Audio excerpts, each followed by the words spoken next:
white and gold or blue and black? What colors do you see? It's this picture of this dress posted by Scottish singer Caitlin McNeil that's launched more than 1 million tweets and counting, blowing up the internet. Where the hell is my phone? This is bizarre. Oh, she can't live without her phone. No, because my notes are on it. Her notes. I told you tonight would be a problem. They can just say, Oh, would you stop? freaking notes are on it. He's jinxing us. He's saying that tonight was a disaster. Seriously, call yourself. You're babbling incoherently. See, you are like Ray Stern. You're babbling. She's not even on the headphone. She's just yammering. So shut up and call yourself. Here's your phone. Call yourself. And look what happened. John's right. My glasses. See? It's the bad luck tiki totem. It's voodoo. Grace, shush! We have so much to talk about tonight. I cannot believe we haven't gotten there yet. Did you call yourself? We haven't been getting things done. Oh! Dun. Grace. Seriously. I'm all out now. That's it. That's all I have. Speaking Oh my God. of which, I'm all out of ice, so give it back. Oh, look. Thank God. Grace found her phone. Ouch. Oh, you're out of control. You and your fucking phone are absolutely out of control. By the At way, you know least where the mine phone didn't was? try to kill itself. You know where the phone was? In the couch. Right next to her. Right next to her ass. That has been punctured. That is Oh, a puncture. You know what, Monique, I got to say something to Grace here for a minute. Yes, Johnny. Graceful, I just want to say thank you for starting that thread today with my daughter Lily Rose and calling her sexually fluid. You know, I knew you'd like that, Johnny. Look how you do that. I have Black Mass coming out on September 18th. I need all the promotion I can get, and that will invariably segue. So when Yoga Hosers comes out, it stars my daughter Lily Rose and Kevin Smith's daughter Hartley. They're going to team up, and I'll be in it at my gala point. So thank you again. And aren't you married to a Stop. lesbian? Do not let this continue. We've got to get to the show. Okay, let's get to it. Okay. Well, no, Gotcha. Monique, I'm sorry, but yeah, and I continue to be worried. My wife Amber is going to cheat on me with my own daughter. She probably already has. Grace will be posting that next week from the Yes, Daily Mail. I will. And I'm not poster of the freaking year. Come on. Come on, you. I do thought-provoking. I do gunk. Arm does, I don't know what the fuck Arm does, but he does something. Laser Titsy, who was supposed to call in. I do wonderful freaking things. You know, he does his beautiful photo summaries of life. You know, everybody has a different thing that they do. Yes, Arm's an idea man. Arm comes out with crazy, under the radar shit. Arm is talking in third person, which makes Arm a little bit psycho. And Grace was only kidding. I don't care that I'm not poster of the year. You posted it, you bitch. You know you weren't kidding. Oh, please. I'm kidding. I was kidding. You're such an 800-pound gorilla. I Come on. Give me a break. I've been working on it. I'm only 759-pound gorilla at this point. And if they have to pull me out of this fucking apartment, how would they do that? See, you did that whole 900-pound woman. So now you know. Now you know. Now I know. How many people knew that? Nobody. Exactly. Now they know. You don't have a freight elevator behind you? Like plug-in? Of course I do. I'm sure they do here. Okay. So, I don't even know how to start this. So Well, here Monday. we are. Radio Gunk, welcome to our show. I know we pontificated for about 10 minutes here, but no big deal. So welcome to the 20th show of Radio Gunk. Whoop, whoop, whoop, whoop, whoop. And That was a whoop, whoop, whoop, whoop. 20 show. 1940 disco sounds. Oh, please. That was 70. Oh, that was so... I was... guys, Okay. so I'm having a little sake tonight because I was craving it last night, and You mean Delisaki? I smells yucky and tastes Sakabate. yuckier. Yeah, you know, it's an acquired taste, and it's Nigori sake, so it's milky and not clear. And the clear you tend to That sounds like drink some sort hot. of vaginal disease. It may look like panty stainage. I'll give you that. But With ice cubes. it's Yeah. delicious. And you Gindaloon. can't call me a gindaloon. Like a japaloon. Yes, you are. Okay, so there's a lot of stuff to talk about this week, and I was really excited about this show because I've decided that Howard is absolutely part of a cult.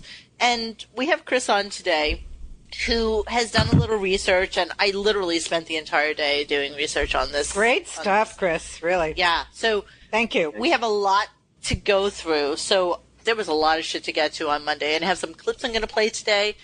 And unfortunately, my friend Caps, who is handling my Twitter account right now and also kind of wants to be our Fred, is at some point in the near future going to inject clips into the show for us real time, so I don't have to do it after the fact. Oh, cool. Yeah, so it'll be kind of fun to have him in the background, and he'll Exciting. just kind of sit in the back and feed us clips and feed us things that Cool. are going on from the show and stuff like that. So it'll be lots of fun. Babu. Okay, so let's start our show. So Monday, let's start off with Saturday and the page 6 article, because that actually feeds into everything else we're going to talk That was about so tonight. funny. So let me just read this to all of you who don't know what happened. So Richard Johnson from the New York Post did an article on page 6, basically the gossip segment of the newspaper. The show is so New York centric that you do have to explain this.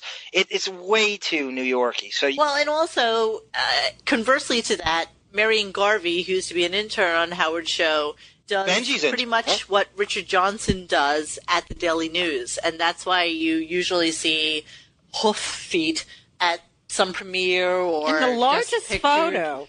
I You know, mean, the there's largest photo, like she idolizes Howard and Beth. Grace actually called it. Like I kind of theorized, and you did too. Most of the time, it is true. Like every columnist, every gossip monger is Howard's got him in his skinny jeans pocket. Absolutely. Grace said not so much with the Post, and she was dead on with that. So let me read the article to you guys, and then we'll kind of segue into Monday's show. Howard Stern has become politically correct, and the women getting the credit or the blame for taming the shot jock isn't his wife, Beth Ostrowski. It's curious that they named her Beth Ostrowski in that Which also. means that he actually does feel that way about Beth. Exactly. As the old whack pack has disappeared and loyal staffers have been booted, the woman being called the Yoko Ono of the Stern Show is the chief operating officer, COO of the fucking Stern channels on Sirius XM Radio, Marci Turk. She's in her 30s and she's a hot redhead, said one longtime insider. Out of nowhere, she was given the title of COO. cute. Tim Sabian was whacked, and has become a very strong hand on how the show is handled and how everyone has to keep Howard's brand right. Stern, a judge on the family-friendly America's Got Talent TV show for the past 3 years, renamed Gary the Retard, Gary the Conqueror. Now a big supporter of gay rights, Stern no longer affects a lisp for his segments in the homo room. Turk, who never goes on air as Stern's previous bosses did, has allegedly banned formerly frequent guests, Lisa Lampanelli, who is disgusting looking, by the way. That She's is one what? woman- Oh, that she is looks one better woman fat. who should never have lost weight. And those shoes, Oh, you her mean hair. Memoir? She's like an ugly Italian Shar-Pei. Oh. Just her fucking skin hanging all off of her. She's a disgusting animal. And she wears Gilbert the animal Gottfried, of stand-up comedy. disgusting animal. Gilbert Good for you. Gottfried and Craig Gass. Are Both you? What a Turk and weird list Stern. that is, right? How did he come Yes. up I with know, those three right? names? Both Turk and So Stern are said to be devotees of David Allen's book, Getting Things Devotees. Done, The Art of Stress-Free Productivity. It's almost a Scientology-type thing, said my source, and they are looking at Stern as their Tom Cruise. I love this, and we're going to go so into depth with this because I believe Howard is part of a fucking cult right now. Insiders say Turk has persuaded Howard to take the show to iTunes, Pandora, or Spotify, where his 5-year contract with Sirius expires in December.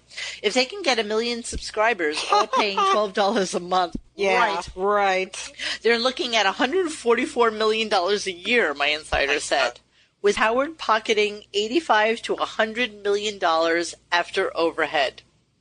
Are you fucking kidding me? Who crunched those numbers? Beetlejuice? Exactly. No, Howard did with his little fucking fake calculator that he uses online. That's right. So I kind of figured that this was an amazing thing. And I have to tell you that since Caps has been handling my Twitter account, he was the first one on it on like Saturday morning. And Gilbert Gottfried was the first person to retweet that from the page 6 comments from Gilbert. us. We love him. And so you then remember Howard blew him off in the hallway. Was it like last year? Yeah. When he A full year spit- ago? He spit on the walked right cupcakes. by him, didn't say a word. And Oh, Gilbert tweeted about yeah. it. Yeah. So Gilbert was the first one to tweet that, and then it just snowballed. Anthony Cumia, the Opie Show, everybody. As it started to snowball, we happened to notice that Howard's personal account blocked Opie after he started talking about this whole thing with us. So it was really, really a fun weekend to tweet. And I'm literally sitting there with my iPad the entire fucking weekend, like just attached to what was going on Twitter. But it was a nice little fun war to kind of play with over the weekend. Opie and Anthony retweeted you? Yeah. And Opie I didn't know. I thought it was, oh, you know what? Yeah. Oh, God, that's great. Yeah, Opie Did you get a was lot of tagging traction me on in that as far posts. as Kumia followers was and stuff? tagging me in post, so it was like a really fun weekend. And I have to tell you, my Twitter was in default. Honestly, I don't follow it. I don't take care of it. And I had like 75 followers. And after the weekend, I had like over 140. It was amazing. So it just kind of snowballed. And I kind of feel with what is really happening with Marci Turk that Richard Johnson just kind of exposed. There's so much more to mine from this. It's not even funny. So let's segue into Monday's show and see what went on there. We thought it was really, really fun, and especially on the blog that we go on to, that we were like, oh my God, is he actually going to address the whole Marci Turk thing? And how does he feel about what happened? And he didn't. I think a caller at the end of the day kind of mentioned it like a little sidebar, and he basically said there's nothing to it, there's no truth to this rumor, and it's just hearsay, and Richard Johnson's a fucking dick. But the funny thing was, Robin went to the stupid AGT last week, and she said, I thought Marci was there, but it was Marley Matlin. You know what? Just another ginger fidget at the fucking thing, except she's deaf, so thank God she can't understand what the fuck is going on in AGT. So it was actually kind of perfect. But then Cameron Manheim, that big nobody has ever big lesbo. Nobody has ever mentioned Marci online, and it's just so curious that Robin did that day. I thought that was amazing. Fabulously blobby, passive aggressive way. She hates that broad. Do you think it was passive aggressive or matter of fact? Yeah. It was almost like Robin wasn't read. I think it was Nemo that said. Might have been. I'm sorry, Benjamin said Robin's actually phoning the show in, as she always does anyway. But Howard called an audible, and he wasn't really supposed to work this week, so he caught the whole staff off guard. Robin actually was working from home, so we think. So I don't even know if she was read the riot act about Marci. I'm guessing she wasn't. So when she said Marci, I almost felt as if it was kind of just matter of fact. I don't think Robin cared. No, she has never mentioned this woman ever. No one has ever mentioned her name. Ever. What do you think Robin's motives were? She's very passive that way. She can't stand Howard. I don't think she likes that Howard hired this broad. That might be true. It was interesting that Robin mentioned that first thing in the morning. And you heard him. It was a weird way that she crowbarred it in, too, because she was talking about, she saw her at AGT, and she went up to her and was shaking her hand, still thinking it was Marci. That can't be. That was strange. You're right. How fucking odd was that? It was like, does she have that weird, fake disease that Brad Pitt made up where he can't recognize faces? What was going on there? I didn't even think about that. Right. Why would she shake her hand and still think that it was Marci? Although, it was odd. It was an odd sort of contortion to cram in Marci. I was obsessed with Howard stumbling and trying to segue his way out of it. As funny. She brought him up, he couldn't. He didn't want to complete. So he was like, and it was almost like Batman throwing the smoke pellet with the grapple hook. Where he go, and it's this awful segue to try to get away from it. Yeah, well, a good segue from that is how obsessed Howard was with Howie Mandel being on Periscope. How and jealous, how much he fucking hated. How dare he use Howard's visual, Howard's words, Howard's anything without getting fucking paid for it. That's how I feel. And Howard does that just have to fun. everybody. Just a guy Only having Howard fun. can do that. Right. Only Howard can. How dare you have fun and not get paid for it? And, he's jealous because he's having fun, and this fucking old goddamn curmudgeon sitting there, rebel to the right, not going to the Madame Tussauds Wax Museum to look at his It's jealous. Crane just fucking sitting there like the fucking veal that he is, doing absolutely nothing to enhance the show that he's currently on. See, this is his passive-aggressive way of not giving anything to AGT anymore since he was fired, let go. He quit the show. Yeah, right. He quit the show. It's his passive-aggressive way of actually fostering what some other outlet said was a little war that he was having with Howie. And he's not really having any fucking war with Howie. But this is his way of saying, you know what, fuck you. I don't want you to videotape me or make me not look good from the fucking left side or have me say something extemporaneously that isn't something I want to say. Because everything he does is so fucking manufactured that he can't do that type of Periscope type show. It's amazing to me that he actually thinks that he can go on to another venue, get 1 million subscribers, make $100 million a year. Now. He doesn't have them now. Well, it's a combination of that. He just doesn't have the ability to enjoy himself or do anything that's not monetized. Now, there's Every no joy. fucking move he makes has to be monetized. That's one of them. Periscope has to be a plug-a-scope. Yeah, right. Now, definitely. Yeah. Veal marbles. Now, what do you think? It's odd that Periscope is being pushed both on AGT and on the Howard Stern show. Right. Yeah. And he's sort of talking against Periscope when he's railing about Howie. You know what? But he's still talking about Periscope. Yeah, it doesn't really matter it's that he's a railing. compliment. Right, because he's still using all the content from Eric and from Jeff the Drunk, Joey Boots. He uses this content and it's free for him. And, I don't really want to talk about Tuesday's show, but just a little weird thing that happened on that.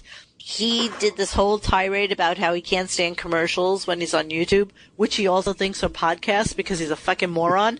And he hates commercials on YouTube. And then all of a sudden somebody said to him, oh my God, you don't use ad block? And so basically what he was doing was biting all fucking advertising in the ass.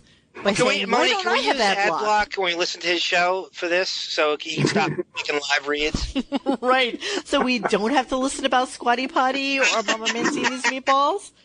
Elimination. Exactly. So we were talking earlier today, and he said, God, the fucking name that I have on the shed is horrible. I'm thinking of changing it to Total Elimination. Which I love. I have to tell you, I love that. I think that's a fucking perfect name. Total Elimination. Then Hansy called in a little bit later. And that's, I kind of feel, where the whole Marci Turk thing kind of blew up. Because Hansy was on Periscope, of course, at the same time that he was on the phone with Howard.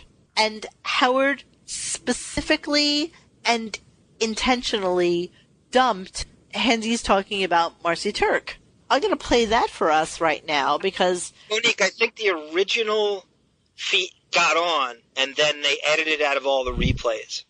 Okay, so that's what somebody else said, and I wasn't sure if that was correct. So what we did is somebody had posted Hansy and Howard at the same time online, but we culled it down to just Hansy speaking and Howard speaking and how the whole dump went down. So I'm going to play that for us right now.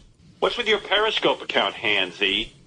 Fuck you, man. Hey, fuck you, man, because you never wrote for this show, and as far as I know, you haven't written for any shows. I have for shows. Go ahead. When was your last paycheck? I haven't got a paycheck. Okay, and when did you write for the show? I contributed idea that. Contributed. I don't hire people who say contributed. Must be the Canadian way to say things. Right now, Howard. Okay. All right, I'm just saying. I thought you were canceling your account. You don't like the app. Yeah, well, you played the first clip where I was talking about it. On my What ideas did you contribute? What? What ideas did you contribute? I'm not about giving out my ideas because I don't like giving out my. I don't like giving out. Well, if they're already being used, I don't know. I think I got hired after Marci Marci Turk go with That's him. the show? That's him on Periscope. Here's Howard. Pansy, thank you. Goodbye. Yeah, Howard. I mean, fucking idiot. I was asking about Marci. Hung up on me. See that? Yep. He asked about Marcy. See what happens, man? I'd rather say contribute than Beyonce or Angelina Jolie. Me I'd too. much rather say Contribute. Or emaciated. Does he make fun of his wife? Who says that? It was an obvious dump with the 7-second delay. And I just found that fascinating that, Marcy's name cannot be, she who cannot be spoken of. Right? Hansi clearly goes to dog shit, too, because so many of his talking points lately are completely pilfered from threads. I have no doubt in my mind. He's also been on a rampage against Plughead, like in the last month or so. Oh, my God, his manifesto was insane. That's right. But right. He's crazy, but he's right. That's exactly right. Manifesto. So, because of that whole thing that went on Monday, we were all listening. I think that the listening thread was at the peak that it has been in the longest time because everybody's waiting for him to speak about the page 6 debacle. And somebody called in and talked about it, but not really. And he just said Richard Johnson's an asshole. He's out of the city right now. And, it's none of it is true. But you know what? It's all fucking Monique, true. I have a theory that he's afraid of articles and only wants to argue with tapes. So if that was a tape, he would have taken it on. He's afraid of it. You know what, John? Your arguing with tapes thing is probably the most succinct thing that has been said since this entire podcast has been on. I don't know. I think 100% true. This is his way of fighting with people. It's the geeky, gunkward, Jewish way of fighting with other fucking kids. Exactly. Because honestly, do you honestly think Richard Johnson wouldn't come on? Do you honestly think he's tough to get? No. I tweeted him. By the way, Richard Johnson used to sit in on the show all the time in the rotating Jackie chair. Richard Johnson was one of the people they would bring in. He sat in. He had a lot of gossip dirt. He's got like a love-hate thing, and I think he just knows how to push his buttons, and he's great at it. Let me ask you a question. Was Richard Johnson in after the Mike Walker years? No. Were they Mike Walker's always been there, and the Walker segments used to be Friday. It would be Friday right before the news. Or Thursday. And then it turned to Thursday, and then he got cut out when they cut Thursdays out. Like Grace had said, most of the gossip columnists were in a set pocket, except for Richard Johnson, who kind of turns on him. It's very, very easy. I love the way he operates, man. He knows how to push his buttons. Last week, as we revealed that Resso Sloman's girlfriend at the time was also at Star Magazine, and she was like a senior writer there. So it was very interesting that he would choose somebody like Ratzo to ghostwrite his book for him, knowing fully well that his girlfriend was part of Star Magazine. I just found that interesting. Yeah, it is interesting. So let's go into Howard, because I really feel like Howard is, part of the cult of fucking personality right now. And what he basically did was hire this Marci Turkelstein. I don't know if that's her last name. I'm just going to make that shit up. And Chris had sent me her CV from David Allen Company. So let me just kind of walk you guys through this. There's a book out called Getting Things Done, and it's written by a guy named David Allen. Kind of like a new age, kind of making sure that you know how to do business. I mean, Tom Cruise, like motivational speaker in that movie. What was it? What was the film he did? Magnolia. You're right on the money. I love where you're going with this. I mean, it's the a art lot of of stress-free productivity is basically what it is. Chris, help us out with this just a little bit, because I know you know a little bit more about it than we do. Yeah, well, it's actually pretty interesting. I'm just going to take a step back and talk about this religious entity that David Allen is part of. He's actually a minister in an organization called Movement of Spiritual Inner Awareness, whatever the fuck that means. It means and nothing. They go by the acronym MSIA, which they pronounce Messiah. Oh, Wow. Really? It's so weird. It's kind of a cross between like Ekankar. I don't know if you've ever heard of that, but it's a completely bizarre. I used to know somebody that followed this Ekankar religion, I asked her what it was, and after like a half hour explaining it to me, I had no fucking clue what she was talking. Part of that sort of mid-last century psychology merged with New Age Eastern religion nonsense that spawned and it's a Scientology. Perfectly 70s-esque kind of thing for a 61-year-old man to kind of fucking grab onto, isn't it? Right. And they were founded by a man named John Roger, who died in 2014 at the age of 80. Mm-hmm. And he was in a car accident in the early 60s and came out of it with this life-altering experience, and he became this hippy-dippy cult leader, this guru. And so David Allen is actually a minister in this church. Wow. And on their website, if you Google his name, David Allen, you'll see a little blurb about him where it talks about him. What is that noise? John, is that you? Futzing around? Yes, I had my Cool Ranch Doritos again. I ate in the movie. I knew it! Jesus. I knew it! Fucking snacking in the middle of a discussion. That's not me at all. I wish I had one of those. Grace, go get some of those Michael chips right fucking there. Let's eat while he's on, too. Right there. Please. Boss me around a little bit. Why don't your you? feet, your sharpie toes are right on the fucking chips. Go get them. No wonder your phone committed suicide. The stories it could tell. Oh my God, the stories it could tell. Thank God nothing is on the cloud. The fappening would look like a fucking shitty what's happening compared to my fucking cloud. It was no shitty what's happening. You ever see the Doobie Brothers episode where Rerun dropped the tape recorder when he was bootlegging No. Brothers? No, I can't remember those. That was shows. a very I'm special sorry. episode. That was great. Continue, Chris. Back to David Allen. If you look on the Messiah website and Google and search his name in their search bar, there's a blurb about him and how he's ministering to the business community. So the church actually considers getting things done as a sort of ministry to the corporate world. And so he is a priest in this thing. I find that really, really curious because here comes this Marci Turk. So let's delve into her just a little bit. I was looking at her LinkedIn CV, and it looks like she didn't really hold a job for more than 2 years since she got out of her 3 colleges. Her last job was consultant, executive coach, and presenter for the David Allen Company, which was 2 years. Before that, she was a financial advisor at New York Life, 2 years. Before that, she was a financial, spelled incorrectly, advisor at UBS, 1 year. Before that, she was an executive coach at Merrill Lynch, 1 year. Before that, she was a professional coach at ITL, 1 year. I don't understand how somebody like that, who has had 5 jobs in the last 2, 4, 5, 6, 7 years, becomes COO of the Howard Stern companies. Do you think, Monique, it's because she's so used to having an exit plan, an exit strategy in her life that this show will go away in January of this year, that she'll have no problem just sort of moving on to because that's what she does. She just moves on to the next thing. My dad used to interview people for IBM and Lotus Notes. He hired Jeff Schick for Lotus Notes. I'm just kidding. Did he really? Believed you.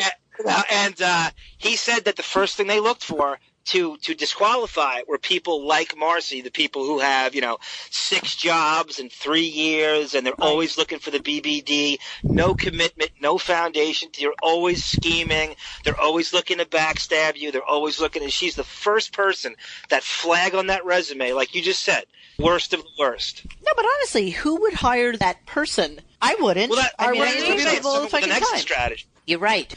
She's basically the fucking Donald Trump of the Howard Stern show. She's a carnival barker that just made her way. She ingratiated her way into Howard's psyche because Howard is just really, really afraid to let people go. And Howard's really afraid to pull the trigger on doing dirty deeds. So now he's got dirty deeds done dirt cheap because here he hires this fucking nobody who just happens to be part of basically a cult, who studied to be part of a cult. He drank the Kool-Aid. He really did. And he decided that this is the way he's going to get things done. And it really channels into his fucking OCD as well. With that cult, do you think she has it in her contract and via the cult that she's not allowed to be mentioned on air? Yes. 100%. I totally agree with you. Yeah. She was scrubbed from the website, although people had written about, Oh, she did get off the website? Yeah, she's not on the website anymore. Somebody said that she had tweeted that she was, now in charge of the Howard Stern show. She did, but after that... And she had to have that wiped out. From the David Allen Company that Chris sent to me earlier today, Marci has incorporated her extensive experience as a financial advisor. Yeah. She's a borderline fucking millennial. She's basically the people we all hate. Marci has incorporated her extensive experience as a financial advisor, failed, licensed securities dealer, failed, executive coach, and corporate trainer into her position as a David Allen Company coach and presenter. She has worked with clients such as Vanguard, the U.S. Army, because the U.S. Army needs a fucking Jewish redheaded spinner to tell them and Sony Music. Last time is Goldie Hawn. This is the last Jew. Private Benjamin. And Sony Music. Oh, that was great. This is the best part. And coached clients. Coached clients in Argentina, Costa Rica, and Israel. So let's go back to that for a second. Because in her schooling, we see that she went to Long Island University. And I don't know from that school. Is that a good school, John? No, it's hard. I could have gotten into it. It's that bad. Okay. Wait. I won a track scholarship too. I ran a 2:40 marathon. They probably let me into that school. So she did a semester overseas, I'm gathering, at University of Buenos Aires. And then during the time she was at Long Island University, which I think amounts to 6 fucking years, she also went to the University of Costa Rica. So that would kind of make sense with her coaching clients in Argentina and Costa fucking Rica. When she was in college, she was coaching clients. I don't get her. It's so full of shit. People who went to LIU and they all wanted to become marine biologists. Any chick I ever knew that went to LIU, they all wanted to become marine biologists. I'm like, you're all going to work at fucking marine biologists does the world need? Let's be honest. The confused chick occupation was marine biologist back then. Who the fuck? Save the whales. Who the fuck is Marci Turk coaching in Buenos Aires? Is there some little fucking Spanish kid that didn't get enough fucking chiclets to sell on the street? And she's coaching them on how much money they need to spend? Nazi war criminals. Probably. That's good. That's really, really good. So this is all bullshit, basically. She was also a keynote speaker at the Merrill Lynch Women's Symposium. Who the fuck knows what year that was? She probably was You can't find intern. any of that online. Merrill Lynch? Yeah, none of that is online. I bet you she was an intern, honestly. I bet. I You can don't find other any people of who it. have been keynote speakers at Merrill Lynch Women's Symposium, but not Marci Turk. Please. You know what? I'm a fucking client at Merrill Lynch. I get invited to this shit all the time. Nobody pays attention to it. Nobody gives a fuck about it. You pay $100. They shut the fuck up. Nobody cares about it, I promise you. It's all people that look like fucking Janet Reno, dressed in those ugly fucking square suits, like lesbians from hell. Sorry, Gat Girl and Allison. But they're just these disgusting, ugly women who talk about women's power and how you can go forward in life and invest your money wisely and blah, blah, blah, blah, blah, blah, blah. And I hardly see fucking Ginger Fidget there. Is she short? I don't know. I just decided that's what she Why is. are you talking? She's a fidget. I don't care. It just sounds good. Okay. Yes. Question mark. Oop-de-doo. Marci brings a fresh and engaging energy to her coaching and presentation. She is fresh and engaging. She is. Okay, so let's segue back to Howard and a pivotal moment in the show where he mentioned that he was doing the whole Marci thing. Okay, hold on. I'm going to pull that shit up right now for us. While you pull that up, Chris, do you think Seinfeld and Transcendental Meditation, all Howard's fucking meditating after the show, the fake meditation, is part of the cult rituals. Well, not this particular one, but it's very similar. They really co-opted a lot of Eastern-type stuff, so it would make for an easy transition, I think, for Howard. One thing I thought was funny was Alec Baldwin was in, and they were talking about him doing Mission Impossible and how Tom Cruise was thought of as a freak, and Alex was saying how great he was. Howard was one of the biggest detractors of Scientology. He did not like it. He thought people were freaks. They were weirdos. But now he embraces it a little bit, doesn't he? Anymore. I think it's a Hamptons thing that's trickling into all this. Do you? Because I don't hear anybody talking about that other than him. You may be able to tie Alec Baldwin and Ilaria in with it because I think we can. Yeah, you know, her yoga or and yoga transcendental could be meditation part of it. are I'm starting to kind of connect these Hamptons dots here.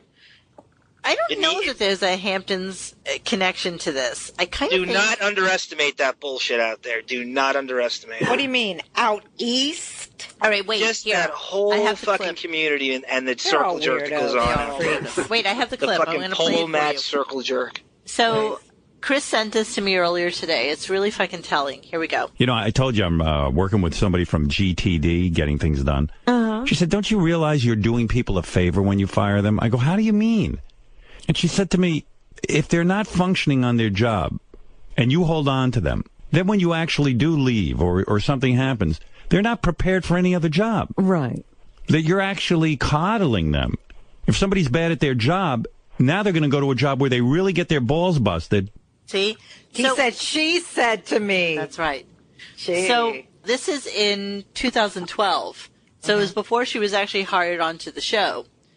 So he was already working with this as a context for how he was going to be for going forward.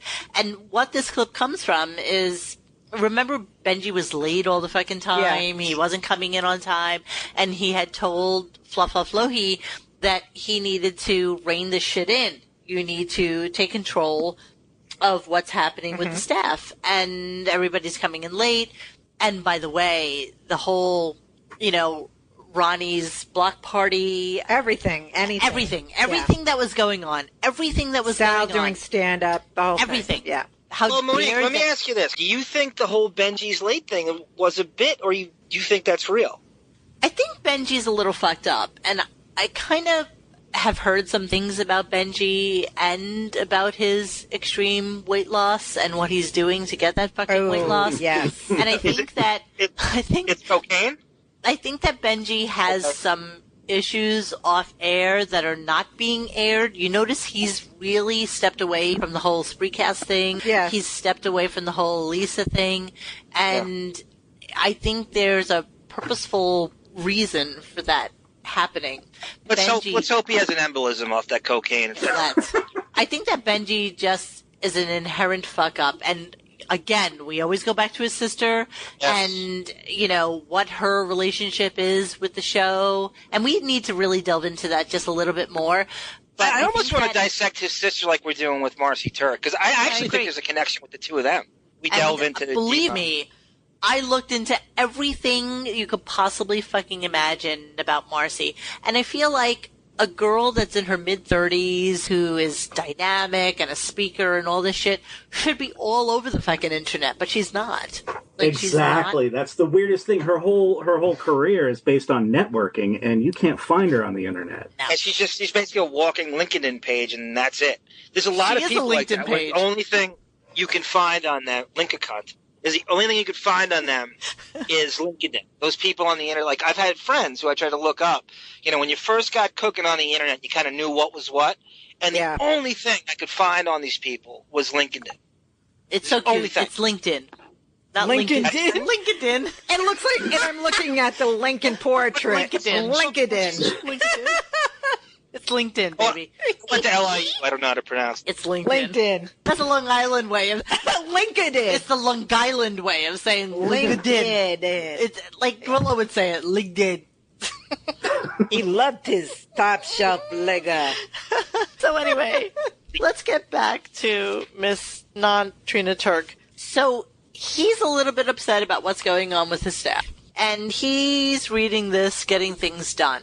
It's really suiting the OCD personality that Howard has to make these fucking charts and make notes and lists. Yeah. Yes, he got really big into that. Exactly. And so one of the tenets of GTD, and this is like actually perfect about this, is the fact that, hold on, I'm looking it up.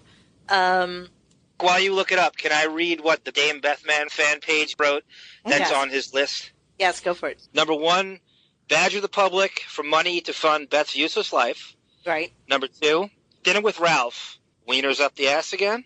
3, meditate after sitting in a chair for 4 hours reading live commercials and call it a work product and pretend I'm not sleeping.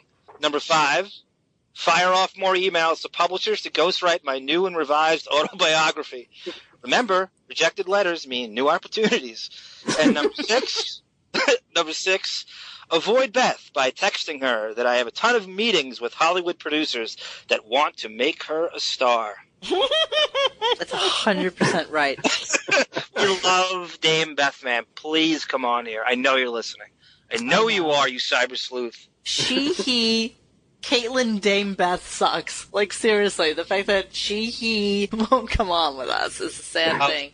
Actually, the fact that Monsoon won't come on with us is a sad thing as well. One of the same. So, one of the big benefits of the book is supposed to be delivered by writing everything down so that you no longer have to think about them. So here's this big book of fucking ideas that clearly he no longer thought about after he wrote all that shit down. But ideas and thoughts can be in 2 places at once. It's possible to put everything that you need to do to complete a task into your bucket and still find that you're thinking about it.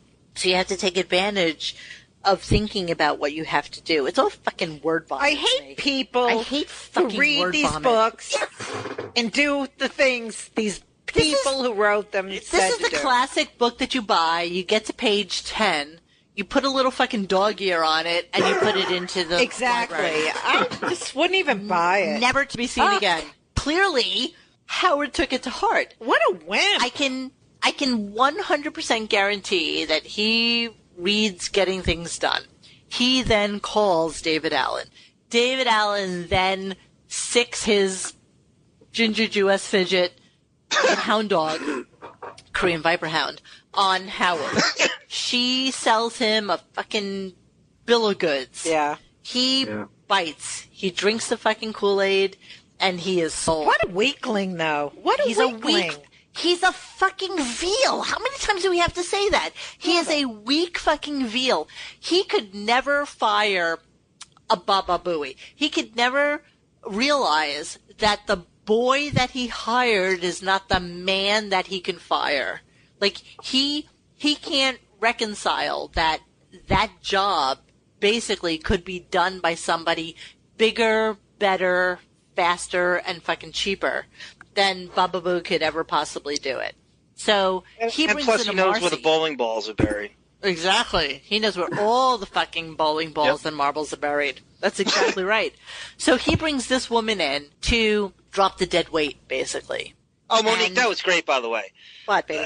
Well, what a bowling ball is essentially a big fucking marble, right? How perfect is that? Yeah. All he has is bowling balls at 17 Squabble Lane, and they're all big, fat fucking marbles. That was really exactly poetic. What they are. They're gigantic fucking marbles. That's exactly what he uses. So on Reddit, after Marci was hired, there was a lot of chatter about it because all of a sudden she pops up on the Stern Show website, Marci Turk. She's here to innovate and renovate and whatever the fuck she's supposed to do. She's a glorified fucking interior designer there. And somebody wrote, my insider just fed me some more stuff about the cult. She had everyone take down all pictures from around their workspace. She put out an edict that everybody has to wear a collared shirt, and get this, everyone has to drink from an approved coffee cup. No. Yeah. And I said that very Brooklynese, coffee cup. They're all given some type of sippy cup, and that is all they're allowed to drink from. Is that when Gary had to put away the tracksuit? Yes. And they put the blazers on? Yes. Yes. Exactly that time? Dress code. Dress code. Gary wear that fucking tracksuit to work all the time? Oh my God, he was disgusting. Jane Lynch tracksuit? Yes, it was a Jane Lynch. Very gym teacher. Very lesbian gym teacher. So, after the whole Benji being late saga, I think that's when he started to kind of get into this whole thing. And then Ross Zapin at some point let it slip that he was really worried about Tim Sabian's professionalism, shitting in the bathroom, chatting with people on the, what was the name of the show that was in the back room? He would come in. Backroom radio? Right. So everybody everybody was becoming a personality on the show. And Howard was not really digging that anymore. And people liked Back Office Radio. Everybody fucking loved Back really Office. good. And Black on Black. People loved that. Everything. So he started to feel like this was not who he should be. He should be in the ranks of David Letterman and Lorne Michaels, his two fucking idols. And he said at some point, do you think this happens on David Letterman? Or do you think this happens on Lorne Michaels? Would he put up with this shit? And so it was like a whole ongoing thing. And I think at that point, with the Block Party era and the whole thing that was going on then, that's when he started to think, you know what, this bullshit is not fucking working for me, and I need to get things done. Well, absolutely, Monique, but Back Office Radio was a double thing, because Back Office Radio was getting better traction than his own show. The buzz had become, if you were on both sites at the time, the buzz had become Back Office Radio is actually better than the Howard Stern show. And that that's drove all scrubbed from the internet, right? Like, you can't really find those shows. And don't forget, Geek Time was getting like James Cameron. Yes, exactly. Geek Time was getting a lot of good guests. Yeah, right. It was unbelievable. Because they hustled on it. They had a hip radar of what a good guest was. Howard would just poo people he didn't know that wasn't on Beth's DVR, and that didn't help his Hamptons agenda in ulterior motive radio. If he didn't know the person, he just poo-pooed it. They had a way hipper radar, and they would book guests that you and I wanted to hear, and that drove him crazy when it got good feedback. Right, because it has to be about him. That actually goes to the narcissistic side of him. He needs to be the one that's loved, nobody else. Like, nobody else can have any attention. Nobody else can be successful. Right. Nobody else can be anything. And God forbid they make some money outside of the fucking show. You know those guys, the back peanuts. crew, right, they don't make that much money. So remember, he was lecturing them after re-signing about how they needed to earn money and save money for when he was going to be gone. Yes. And, he was going to be there forever. And he paid them peanuts, so they went out and they hustled. They followed his advice, and then he shut them down. Right. And that goes back to Stuttering John, doing gigs, Gary, and all these people just trying. Grillo, who was very honest about it on here. That's exactly right. And then so he sees like the writing crews at Letterman, and then he gets onto AGT. So here he is on a professional NBC show.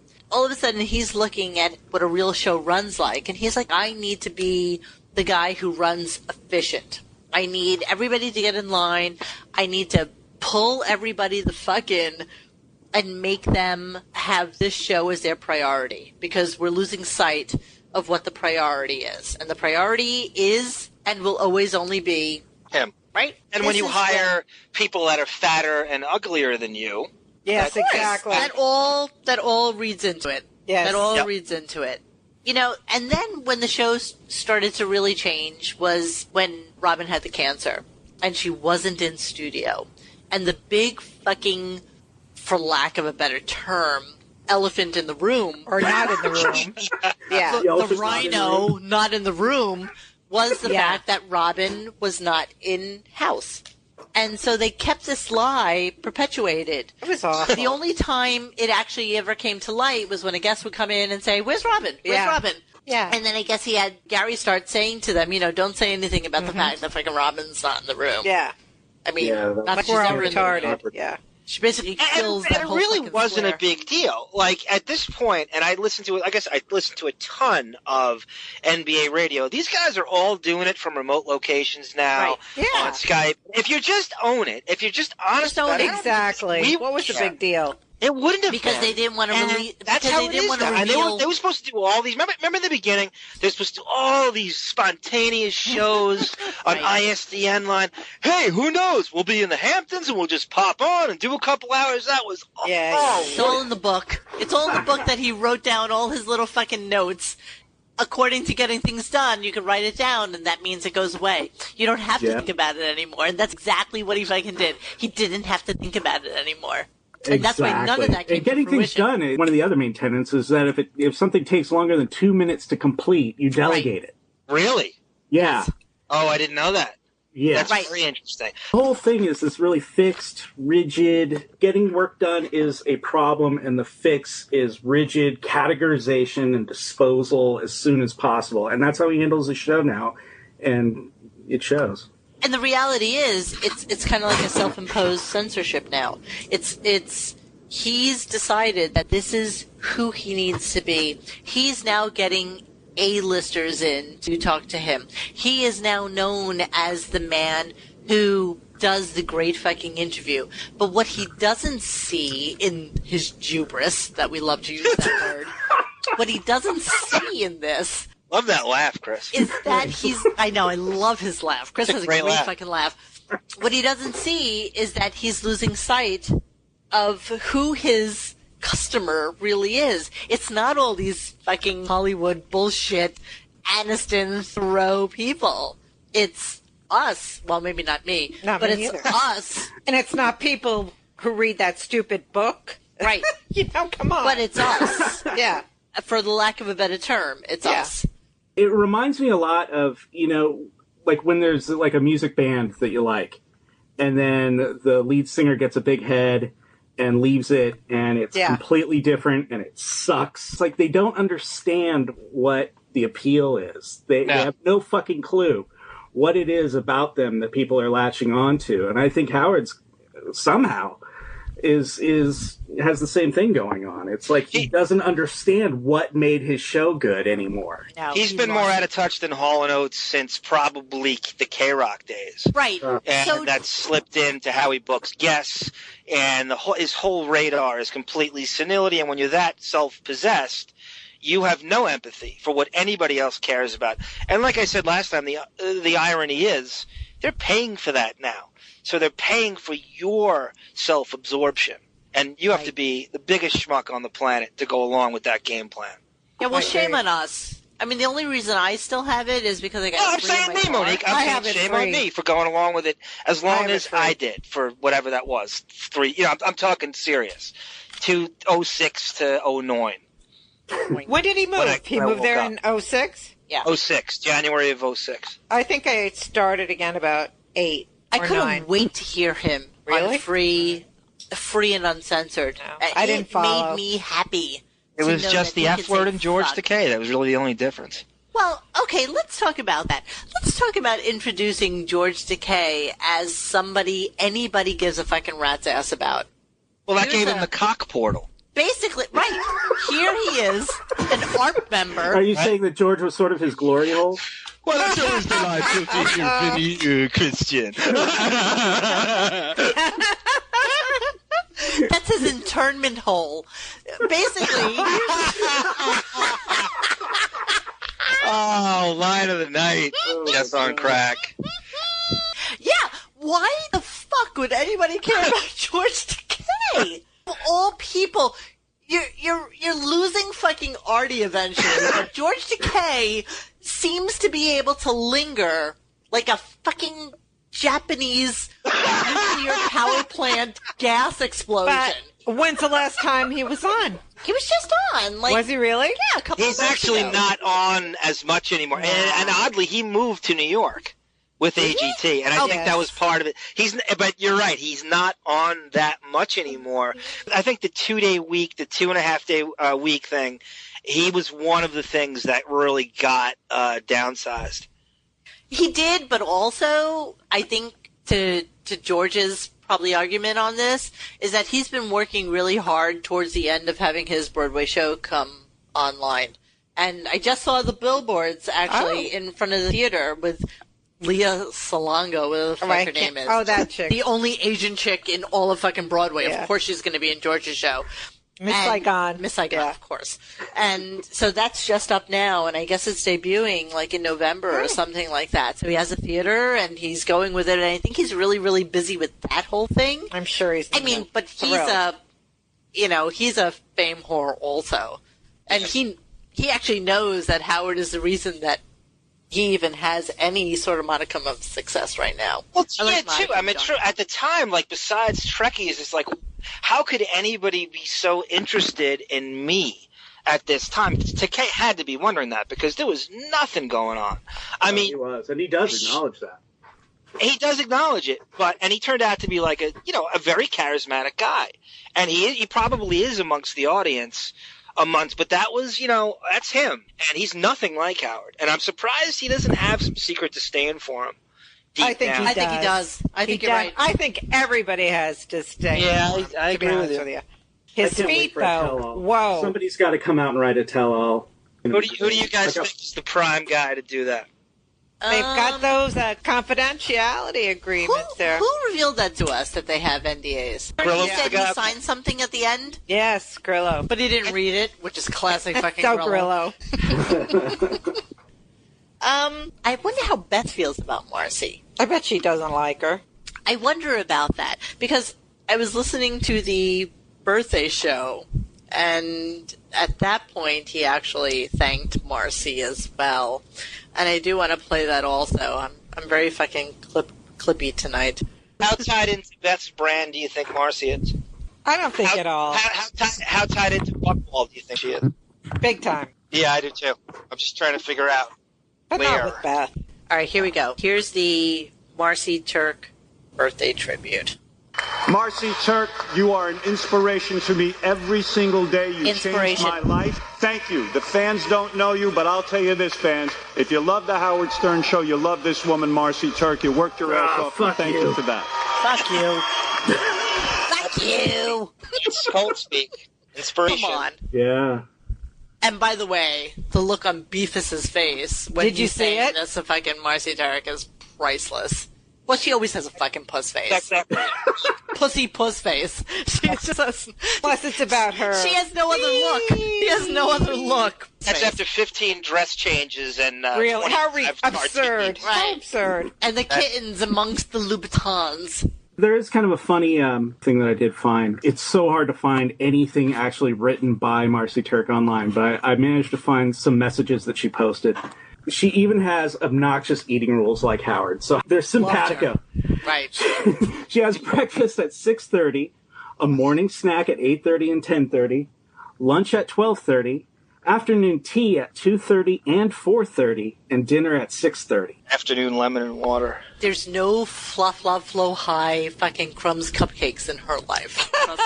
Like, how obnoxiously regimented is that is her such. life? Wait, she doesn't split a brownie with Jerry Seinfeld at 6 o'clock? Oh, please, she'd be frightened. No, not that. She doesn't share a bland, basic hamburger with fucking Heinz Knut at noon. Yeah, no condiments, please. Do you know what's funny? Imagine Beth making those turkey meatballs with those fucking Princess Man hands. No. She made engagement chicken once, and that is the balance of her fucking chef cuisine. No, she really did make turkey meatballs. She learned it from Katie Lee Joel in the beginning, before they were engaged. Right, she two bored fucking indulged twats who have nothing else to do in life. You got to see Katie Lee's new calendar. Oh, God, we got to spend time. She's got a calendar? What? You got to see. I was in Barnes & Noble. She's got a calendar where every month is her with a new recipe on the beach. I'm sorry, it's a book. It's not a calendar. And she's on the beach with she's with Billy Joel's dune buggy, and she's got a fold-out barbecue, and there's nobody within miles of her. It's just Katie Lee from West Virginia during an undertow, and she's Thank you, Billy. Really? Thank you for my life, Billy. How many times do you have to bang him for that? Probably not enough. Probably not too much. Can you imagine waking up to that fucking Middle-earth troll? He is a troll. He should be living under the Brooklyn Bridge. Definitely. Honestly, those frog eyes. Yeah. With that Oyster Bay inside of you. Oh. And you know that new child, honestly, God help me, but it's not going to grow up pretty. It's like the Olivia Newton-John child. What's her name? John, you know this. Oh, no, that's great. Chloe. Is that Xanadu? The Chloe conspiracy. Everybody with a fucked up father. What's Xanadu? Fucked up. All your kids Xanadu, for Christ's sake. One thing I'm going to tell you about. Just call her fucking Grease because she's so ugly. Who's so ugly? Fucking Xanadu. Chloe's not that bad. She's a nightmare. She's full of fucking fillers and nose job. Oh, of course, and she's only a young girl. I know. It's retarded. But it's the Alexa theory on life. Yes. The uglier you are, the more plastic surgery you have to look like your beautiful mother. Honestly. Well, I think that's pretty sad. I think it would be really hard to have a gorgeous mother and to look like your toad father. Yeah, but you know what? Go to college, get a fucking trade, go... Oh, please. That girl had never gone to the grocery store. Go sell cars. Gives a fuck what you do. Why must you be popular? Just because your mother was? You insecure fuck? And you're ugly to boot?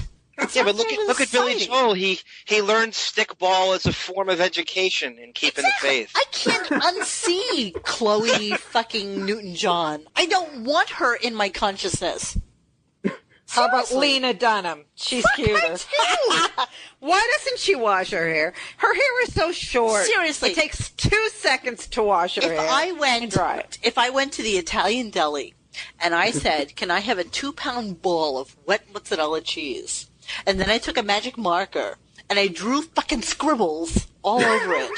That's what Lena Dunham looks like. A big fat piece of wet mozzarella cheese. Yeah, but with greasy hair all over her body. She has no right being popular. None whatsoever. I agree. I hate that girl. She was witty and snarky for about 10 minutes, and that fucking loser Judd Apatow who brought that other fucking cow into our lives. Oh, that blonde broad? What the fuck is her name?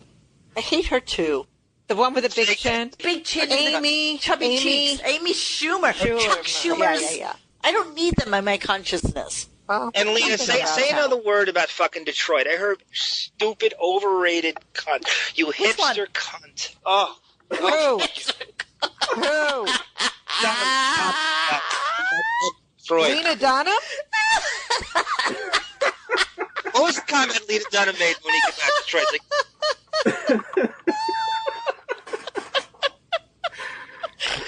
We're so evil. Better yet, Wiggers. Eminem and fucking Kid Rock will bang the bejesus out of you. I'd rather see her banged by Ted Nugent and then shot out in the fucking jungle like Cecil the Lion. Seriously. Oh, that's horrible. You're evil. Poor Cecil the Lion. Don't bring up Cecil the Lion. I hope that dentist gets killed. I don't like that dentist. Poor Cecil. And let me tell you something. Ted Nugent is one of the most disgusting, vile, chitinous pieces of shit that ever walked the face of a funny Ted Nugent story. Grace, so gross. I bet you he dodged her vagina like he dodged a draft. Exactly. I hope that she pushed his face right into it. And I hope that she just took a dump and didn't wipe her butt. That's what I hope for Ted Nugent. Because I hate him. And Cecil the Lion, you're evil.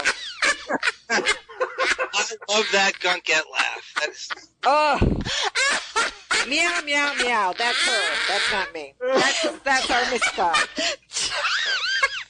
John, didn't you see a guy today with a Ted Nugent for president bumper sticker? Ted Nugent for president. Did you really? That is the guy you avoid on the fucking road. Completely. You know he has a gun. He's such a coward, though. Oh, he's such a coward. He only shoots animals. He would never, ever, if these shooters, go somewhere where you can kill people. Yep. You would go to Afghanistan. Funny, psycho, fucking kill everyone. Disgusting ass will get killed. We didn't talk about Trump. Trump called in on Tuesday. Maybe should we? Was it even relevant? You know what? Here's the thing about the fucking Trump call. He said first thing in the morning, no, I'm going to use my Trump chit when it's worth it. We'll talk about it at some point when he can really talk to us, when he's really, really out there, because I really think he's going to get the nomination, blah, blah, blah. All of a sudden, 3.5 hours later, with 2.5 hours worth of commercial and bullshit fucking filler, he says, Gary, can you get Trump on the phone? I want to talk about Megyn Kelly.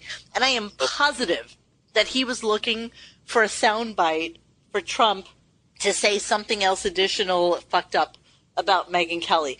But what he didn't realize is that Trump had already tweeted That she was a bimbo, and she's back at work, yeah. He had to back off on it, too. He did not want to kind of engage. The first time I've heard him not fully engage, Trump did not want to give him what he wanted. That's exactly right. Fuck you, Howard. Did you hear that fucking goldfish brain go, Donald, I want you to nuke the moon. I want to nuke what? Does the moon make you look fat, you fucking man? He can't fit into his John Barbatos. He's gained 10 pounds. How about we nuke the Hamptons instead, fuckface? Wouldn't that be lovely? Oh, I'm right there with you. Squabble Lane. Beachfront property for everybody in Shirley. Shirley! Nice. In Mastic. All right, I gotta wrap this shit up. It's time. So, the cult of Howard, it continues, and it'll be interesting to see how he takes it forward and how he maneuvers this into his new entity. I'm still under the belief that perhaps he will not re-sign with Sirius, and he will try his hand at doing something else. I think the reality of that, though, is that at that point, because it's monetized, we'll be able to see how many people are actually... Yes. It'll be a major fail. That's why he's having anxiety attacks. Yeah. Big time. You know what? I wouldn't pay $12, $10, $9... I wouldn't pay $6, shit. $5 a month to hear 3, 6, 9, 12, maybe at best. Let's say 8 shows a month. Fuck Please. you. I wouldn't pay him, but penny. And nothing would make me happier than for him to end his time on air. Not like Letterman or Jon Stewart, who went out with grace and fanfare. And big fanfare, yeah. Right. I would love for him to just fucking fail. Fizzle. And not that I want harm to come to him. Of course I just not. want him to fucking fail. Yeah, I want him to... And you know what? Grow up and see what the reality is, pal. All he really cared about on Monday, because he was so fucking cranky and agitated, is the fact that the Dow went down 1,000 points. Yes. Rallied and then still went down 500, because I know how much money we fucking lost. Yeah. So there is no way that man did not lose millions of dollars that day. That's why he was so fucking agitated. Yeah. Mr. Nasdaq claims that he doesn't follow the fucking market. Bullshit. Right. You know he's got that fucking. He's got that goddamn ticker up all goddamn show. Abso-fucking-lutely. Watching every fucking marble decimal go up and goddamn down. Like his fucking ratings on AGT. You know what I thought was funny? Robin asked him, "Are they going to acknowledge you quitting AGT?" Saying goodbye to you. Yes. And so he said, well, it's not like on radio where they don't say goodbye. Yeah, Howard. You just dump everyone and they're around and they don't get to say goodbye because you're a creep. Imagine they make that montage with that fucking song they play now. I will remember. Oh, please. You. With that ugly face, with him humping the little Chihuahua men. It's horrible. Or the cat in the ass doing the Messiah pose. Oh, that was so disgusting. Oh, fuck all of you. I am a better human being for not knowing what the fuck you're talking about. Well, I do only from the gifts. That's it. Let's end on that happy little note. And, chomp, chomp, yeah. Yeah, and chomp, chomp. So, Chris, thank you so much for coming on. Thank you, Chris. We really appreciate your contribution. And you were think fab. You were great. You are as if J.D. Harmeyer took elocution lessons. Exactly. The rain in Spain is mainly in the plague. You did beautifully. I had a great time. And if you are married, don't tell your wife about it because then we'll lose you as a friend. That was horrible. Don't let her read your dog post. We've lost so many people because they've been on our show. I'm not even joking. All right, Chris, don't tell anybody you've been on with us. Bye. We love you. We'll talk to you later. Thank you. Bye. This was an interesting topic of conversation. Yes. I really like talking about it, and I think that Howard has drunk the Kool-Aid. And he really? is what a weirdo. What a pitiful little follower. He really is. He has he doesn't have a personality anymore. He's actually lost everything. He's like a blank piece of fucking paper now. He modge-podges. Yeah, he modge-podges. Well, he loves that physique, though, Monique. Don't compliment him too much. He gained 10 pounds. He can't wear his John Can you tell me any human being that has gained 10 pounds who still can't fit into their John Bavar's house waist pants? Apparently, he Ralph gets Gorilla. groupings of clothing of like 120 pieces. He gets 4 120-piece lines made exclusively for him. That much clothing for one human being. And one grotesque. And I don't know where it's made, but it's special made clothing for him. Yeah. So he gets 4 groupings of 120 pieces per season, 4 times a year. And he still looks like that. He gets 480, 500 pieces made for him a year. And he still looks like shit. The big old gourd. Special fit. Still looks like shit. All right, so we're going to wrap up tonight. We've kind of explored the cult of personality that is Howard Stern. I don't like Marci Turk. I don't give a shit about Marci Turk. I don't really care about her, but she's getting things done, Grace. That's what a fucking wimp is he? Yeah, she's getting things done. Oh, go, girl. Johnny, I didn't think we were doing a song tonight. Is there anybody you want to dedicate a song to, or anybody you want to sing to? This is to, I guess, Pooh Bear, who keeps calling us for a shout out. I was on the beach earlier this week, commenting and thinking of this song, and it kind of ties into Howard if you kind of read into the lyrics too much. This is On and On from the early 80s soft rock, oh my God, I love that song. Down in Jamaica. And it's actually a very good song. Go on, I don't want to Johnny. speak ill about it. And it goes a little something like this. Down in Jamaica, they got lots of pretty women, steal your money and they break your heart. On and on and over those songs, taken to the frying pan. On and on, you just keep on trying. And it's fine when Howard keeps on crying. On and on, on and on. On and on. Yay! I love it. Thank you, Johnny. Night, night. Night, broads. Great job. All right, call me sometime. Yeah, loser. I got a new nickname for you when we get on air. I'm thinking about it for a while. I'm recording now, so go for it. Good, recording now. My new nickname for you, I was collaborating with my cousin Anton, and I was going over ideas. Because you're Italian and Puerto Rican, and there's not a lot of them around, which makes you very unique. It's not a common. I think wasn't that the backbone of West Side Story? The Italians weren't allowed to. Yes. Well, I think the Irish kids. No, Italians and Puerto Ricans. That was my parents my entire life growing up, 100%. Your new nickname is Bernice Del Toro. What the? Benicio del Toro is he the half as well? only Italian Puerto Rican celebrity we could find, Anton and I could find. Bernice. You could be Bernie. BDT. You could be just Del Toro. You could be Bernie. BDT. Or Del. BDT sounds like a urinary tract infection. That's not a BDT. Well, there's a psychological disorder. Oh my God, I'm so itchy. I think I have BDT. John, you never found the full drunk show, right?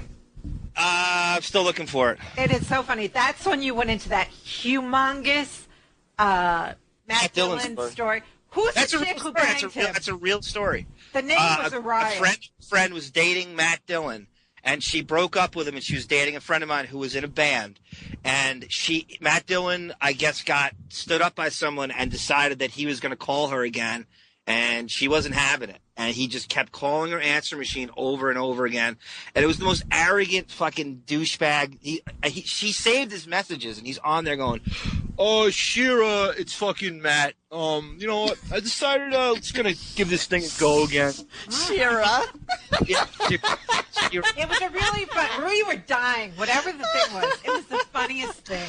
I wish we had this. I have 15 minutes of us, which we will definitely put on the Best Of show. What was on it? It was the urinary tract infection. I would smell your urine. You in the bathroom flushing. It was so fucking funny. It's retarded. Honestly, it's retarded. I found myself jealous of you guys drinking that night because I didn't have so drunk. I didn't have anything. Stone cold sober. And I couldn't get at anything, and it was not. I wasn't like I could walk somewhere and I had nothing. And I'm like, it's like when you go out, you've been out with people like when you're the designated driver and you have to stay sober and they're having, that's what it felt like. I've never been that person. Nor have I. No. That is the best part about living in the city, bar none. No pun intended. Cabs. Never had to. All right, we're going to start the show because say our names for certain people. What? Who just don't know who we are, for our new listeners to try to. Well, that's why I'm going to walk us through a little bit right now. Excellent. Found some really relevatory things online that I think you guys are going to be excited about. We have a guest calling in who actually wrote a fantastic blog, and it'll corroborate really back to what we're talking about tonight. So we're going to start off with Week in Review. Or day, bonus day and review. Let me just say from last week after I listened back, you put the fucking, like, this vision in my head of, like, old black and Southern Army guys taking orders from Marci Klein and getting, like, really pissed off. Marci Turk? Marci Turk. Did I say Marci Klein? Yes. Who's Marci Klein? Is that Marci Klein is Calvin Klein's daughter. Right. Showrunner for SNL. She's an SNL girl. Oh, that's right. Oh, my fucking God, I tell you, this Jew food chain just does not stop, does it? You are so racist. It's the Jew Choo train. You two are Choo-choo, so racist. It's going to get worse when Frizz comes on, let me tell you, honey. Yeah. So, what were you going to say, babe? Something? I was just, could you imagine Lou Gossett Jr. taking orders from Marci Turk? No fucking way. No. Oh, right, about the way she consulted the Army. There's a lot of things we didn't bring up last week. There was a really interesting piece that our guest had sent to me about the fact that Marci Turk was part of a improv group downtown. Oh, I remember that. And she was there for a year or two or something like that. But this group happens to have a, kumbaya business building. Oh, yeah. It's all like adjunct. Not about being part funny or talented at all. No. Just people that work with you to bring out your better inner self and blah, blah, blah, blah, blah. So when she took over at the Stern Show, one of the first things she did was bring in this troupe to work with the staff and make sure that they were, like, super aware of their inner power or some fucking psychobabble bullshit like that. What do you think about this film, a sequel to it, years later? An officer and a fidget spinner. Ginger fidget spinner. Yes. Ginger fidget spinner. That is so beautifully poetic. And the worst thing about the military is they're all self-motivated. Like, the whole drill sergeant's job is all they do is motivate each other all fucking day in a big circle jerk. You don't need her coming on. Could you imagine that coming on your military base? Imagine? I'd want to deck her. I want her job. Seriously. 2 years at every place she had ever been to. And only a year. And then some of them, not even COO. Oh, wait, I think this is Frisee Salad calling in. Our guy? Hold on 1 second. Failing up. Hello? Marci Turk. Hello? Hello? Hello. Hello. Hello? As I understand it, I'm going to be doing the best of, and I have to get my pipes ready. Here's the thing.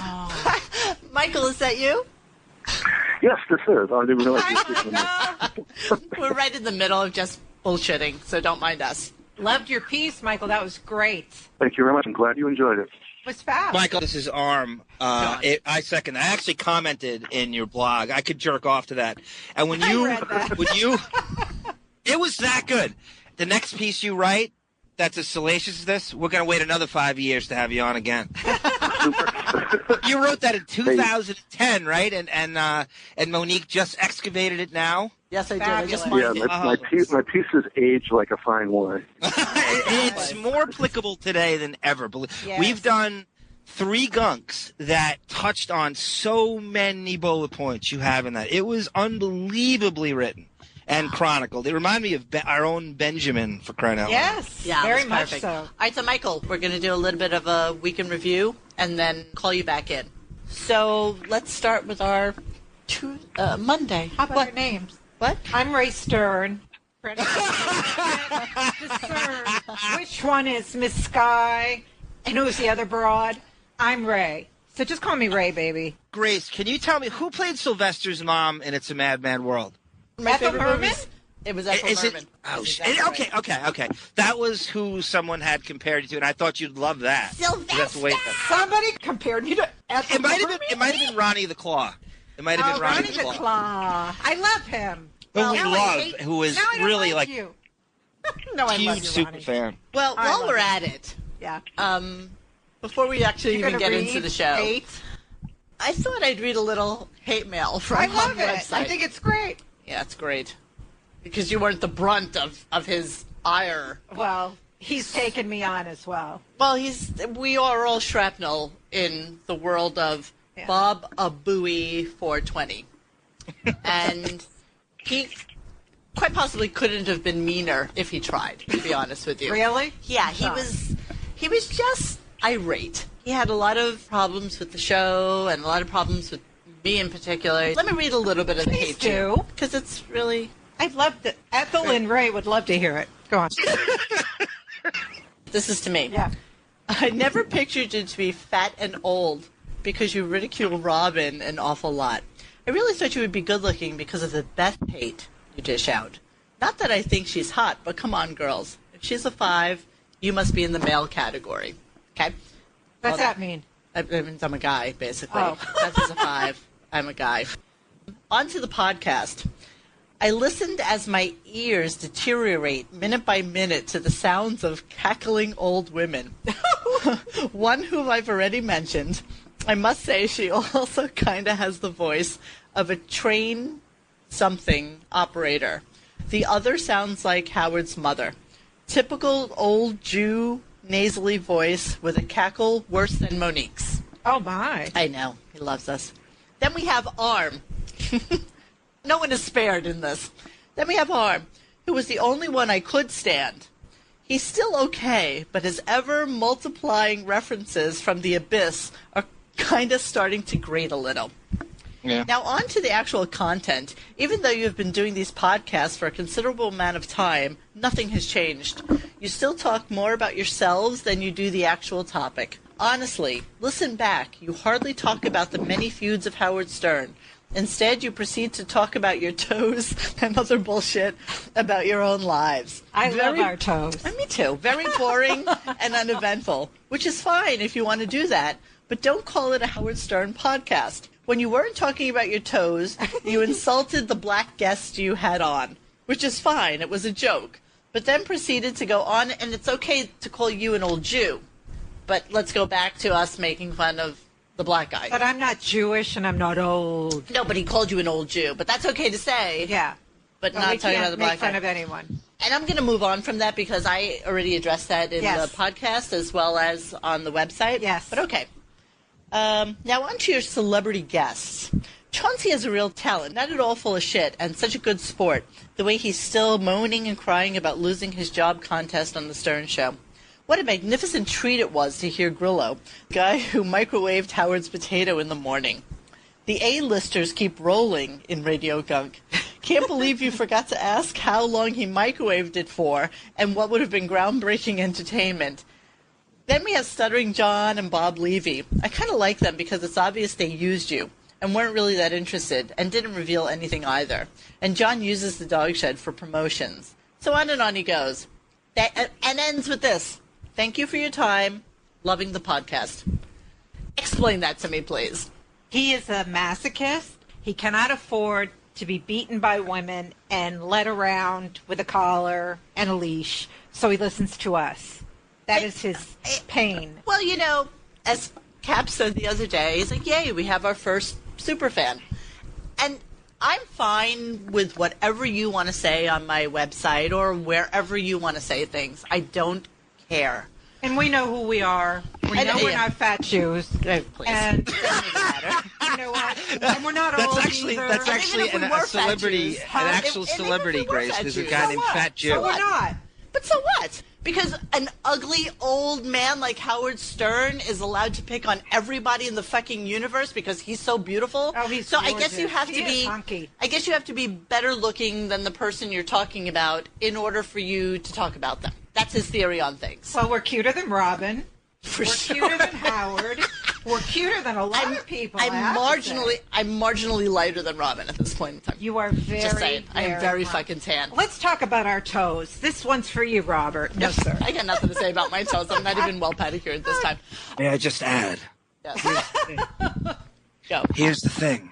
Will Baba Booey to you all like us commenting on him over talking about the show? Is that irony, or is that to his liking? Well, you know what the funny thing about him is? What? He had commented once before, and I was perfectly okay with his comments. You know, and I read them to a couple of people, and they're like, yeah, he's kind of right. You really do need to get to the topic. And I know we're digressing now, but... Oh, fuck it all. As Allison's bank account says, this is fucking foreplay. We haven't seen each other for a week. We'll say whatever the fuck we want to warm up. Exactly. You don't have to hit record. You can pause this. You can do whatever the fuck. This is foreplay. Right. This is our incestuous scissoring before. It's our incestuous scissoring. That's exactly right. We're like scissor sisters. We're like friends that way. We are. I'm Edward Scissorhands. I mean, I've played the role enough to know what it's like to incestuously scissor someone. Okay, we're digressing way too much. So let's get to Monday's show. Actually, I'm going to pause for a really quick second. I need to put some lights on. Do you have to go pee-pee? No, I don't have to pee. Oh, good. Amazing. Just going to pause. Hold on. What else do? Okay, let's continue with our show. So wait, let me get this straight. You both wearing, so we get the visual for the audience. You're both wearing Beth's smart girl glasses. She wears courtside at Knick games. Am I hearing that right? These are, we can't read without our glasses because we're we love smart girl glasses. Yeah. I bet you guys wear the shit out of those. We look hot. So cute. I'm going to take a picture for you. We look really cute. Send it to Johnny right this second. Hold on. Oh, not with this on. Let's do a selfie. No. What are you doing? I'm putting my face over there. I don't want to send one with a earphone smart girl glass. Just to Johnny. I just got it. I just uploaded it to Dog Shed. Rupert Pumpkin's having his way with himself, looking at him. Right. He is a riot. I love Rupert. Yeah, I do great. too. He's such a good guy. Okay, Monday show.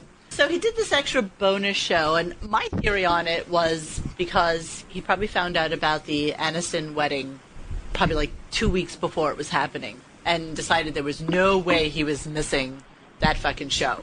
So he took off for the entirety of the week. Yeah. He did a little business while he was out there. 3 days. Yeah. And has to do these makeup shows now. Exactly. Yeah. What killed me is he says it's a bonus show, but Johnny, you're breaking up, just so you know. He is obligated to, and it's so absurd. And also, they didn't know about it because Robin was going to be on vacation, and he said, since I'm going to be in town doing AGT, I figured I'd come in Monday. Okay. And thank the staff. Let me ask you guys this. I think it was an in any jobs you've ever worked or heard of, have you ever seen it where you can distribute your days as you want to work them throughout the week? Like you could just What do you mean? Arbitrarily.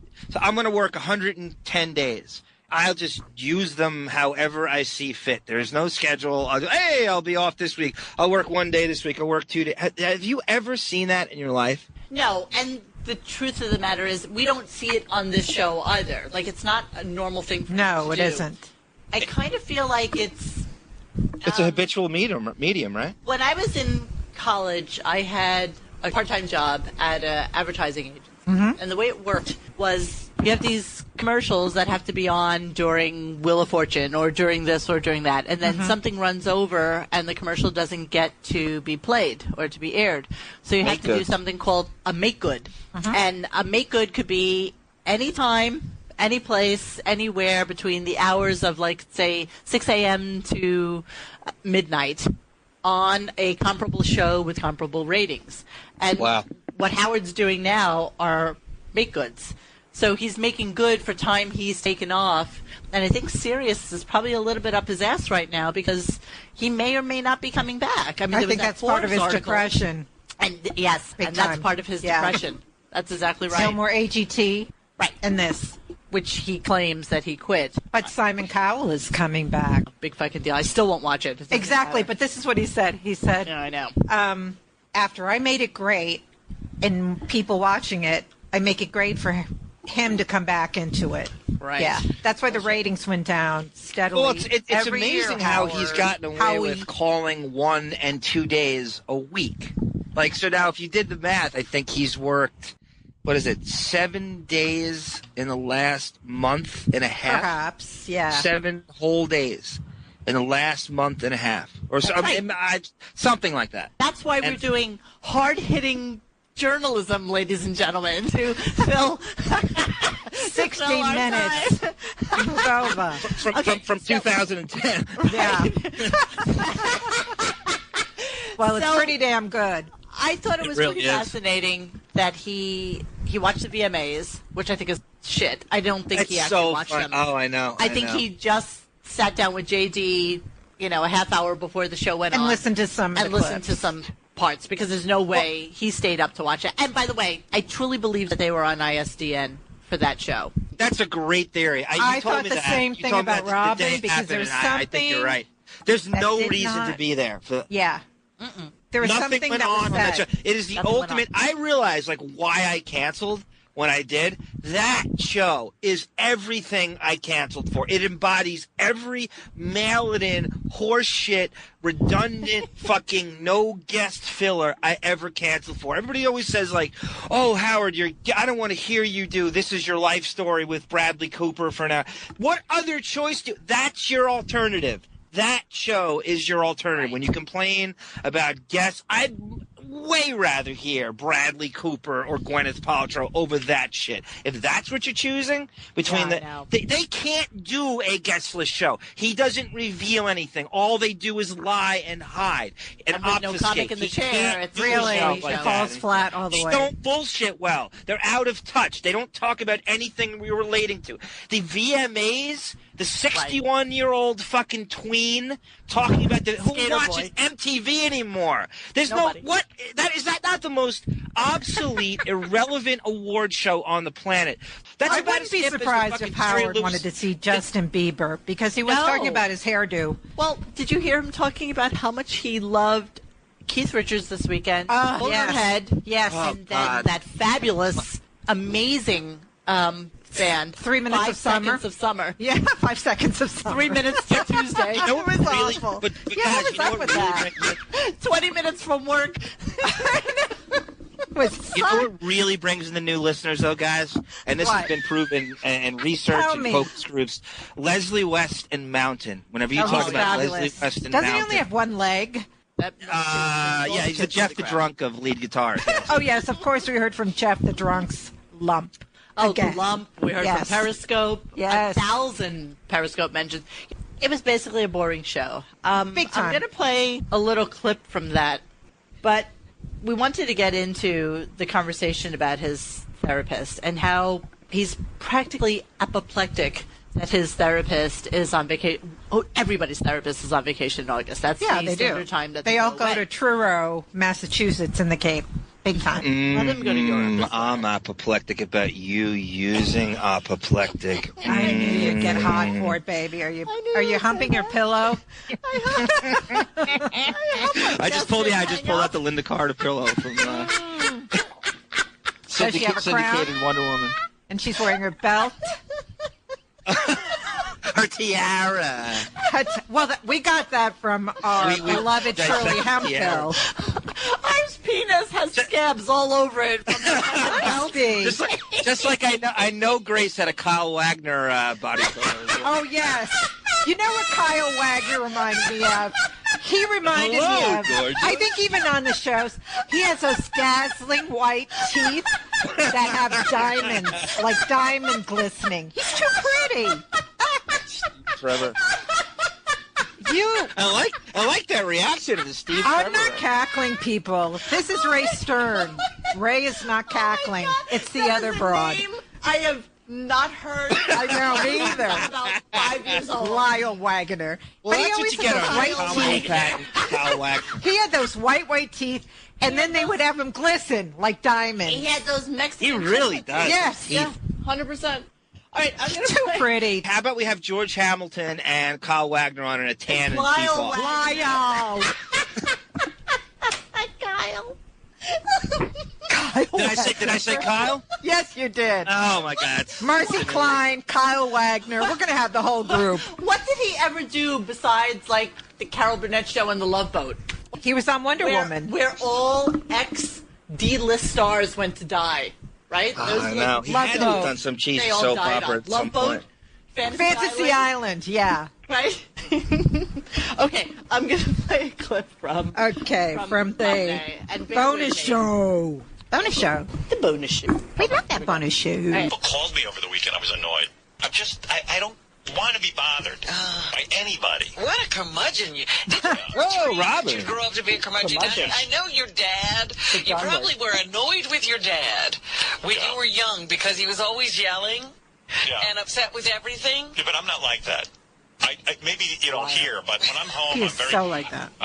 Although lately I've been very depressed. I was actually sitting in my room actually depressed. Depressed about what? I don't know. Even give a shit about being there. I am. Where's your therapist? Is he back? Hopefully soon. Jeez. I think he comes back in a week or so. Fire. So he basically is in a fit of depression and anxiety because his therapist hasn't been around for the month of August. He's also been having panic attacks. Yes. But then going on about his black coffee and how bad it is that people don't put cream in their coffee. Well, I went through a couple of issues about this, and it seems that for years and years he has complained in August about having panic and anxiety and issues. Yeah, because his therapist isn't there. Well, Monique, think about this dichotomy. Your ex-wife is a super empathetic, actual licensed therapist, right? And your real wife is Beth. That's what you have to dump your problems on. Yeah, but there's a difference. There's a difference. So he has Allison, who is a therapist, and quite honestly, he probably doesn't even think of her as being a real helper of people. Yeah. Because the person he goes to practices a Freudian version of therapy. And if you know anything about Freud, really, he was a real freak. He really was. He did some brilliant stuff, but everything was like penis envy, sex. He was involved with, I think, his daughter. I mean, he was a real freak. Right. And they're kind of creepy people. So I did a little research about his version of psychotherapy, and a guy named John Gurlhole wrote an article called Howard Stern's Endless Psychotherapy. And they've talked about people like him, Woody Allen, etc. Basically, the most wealthy of the wealthy who can afford this version or this brand of therapy, because it costs anywhere between, let's say, $500 and $1,000 a session. Wow. So if this man is going 3 times a week, well, he went down to 2, but I think he went back up. I think at some point he was doing 4 times a week. He was. So this version of therapy, which is by a psychiatrist, so it is somebody who can give you medicine versus an Allison who just basically listens to bored fucking housewives like Sal's wife bitch about her life and her 143 issues. This person is in for the long haul. Like, their whole raison d'entrée is to He's pounding the pud. Is to be that I'll give you a few minutes. The taffy. I know you love that. To be that person and to be somebody who ingrains themselves in. It's kind of like a gypsy. Somebody who sucks you in from the fucking fortune street. teller, yes, and tells you there's a curse on you. You have to keep coming to me, coming to me, and paying me and paying me. And some of these fucking sucker assholes go into these women for years and years and lose hundreds of thousands of dollars. Did you read the thing I posted? It was an interesting story about some freak. Anyway, the thing with him is I remember Howard saying, maybe I don't need therapy as much. And the guy said, are you kidding? I don't see an end for you yet. And not inside. Guys, is that any different than the mechanic who tells you there's always something wrong with your car and just keeps making so you keep coming back, But after a while with your car, you kind of get smart with that. I see the Jew-Gypsy. Yeah. I see them sucking him in, feeding on his narcissism and his need to just keep talking. I mean, he never shuts the fuck up about himself. So how beautiful in a perfect world to be able to just pay somebody to just listen to you. It's actually the opposite of what he's doing to his fans right now. People are paying to listen to him, and he's giving a shit. But on the converse side, he's paying somebody to listen to him over and over again. You know his story is the same every fucking week. But then to be a therapist in Manhattan, which is the Costco and ground zero of jupespies that need that kind of therapy, and who can't stop talking about themselves, and who can't stop being narcissistic, and that's the gold mine. I mean, there's a whole island of them coming in and out of that office. I would love to see his client list. We have enough narcissists to feed the entirety of the psychoanalyst convention. You know, they probably all talk to each other, kiss each other's asses, talk about what schools their kids went to and where they vacationed, all on the ass of people like Howard and people like Woody Allen. And this is going to lead us into our guest that's coming in. My dad. There seems to be this 50 to 60-something-year-old Jewish male from Long Island, maybe New Jersey. Male menopause. Who feel guilt from the money that they have made and feel like they're not worth the volume of their money. Yes, 100%. But I was saying it's a guilt that goes away very quickly because it's canceled out by their entitlement.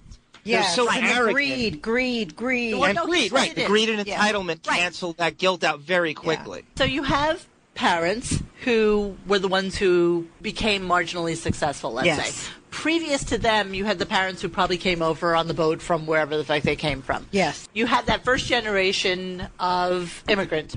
Then you have the ones, they work their asses off so that the next ones can have a modicum of success. Yes. Then they beget the Howards, who then are the entitled ones, who have the means to go to college and the means to live in a good home, in a good neighborhood, and grow up in a certain way.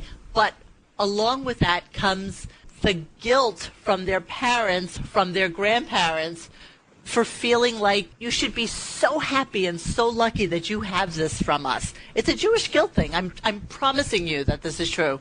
Guilt associated with it because their parents are saying, you have no idea what your grandfather went through. Well, like his mother. Her mother died. Grandpa Saul, he made it to 90. God bless him with his black hair. Yeah. His full head of black hair. Right. God bless Grandpa Saul. But his mother went through a lot, and he was so close to his mom. They would watch the Merv Griffin show together. That was like his BFF. And then she'd put a thermometer up his asshole to see if he had a cold. Or Monique is the game to make it appear that you feel guilt when you really don't. I don't think he feels any guilt. No, I really don't feel that. John, you're right. I don't either. I don't buy it either. I don't think he has any guilt. I think he feels entitled to more. I think his entitlement overrides any sense of guilt. So we're going to introduce you now to a guy named Michael Thisori.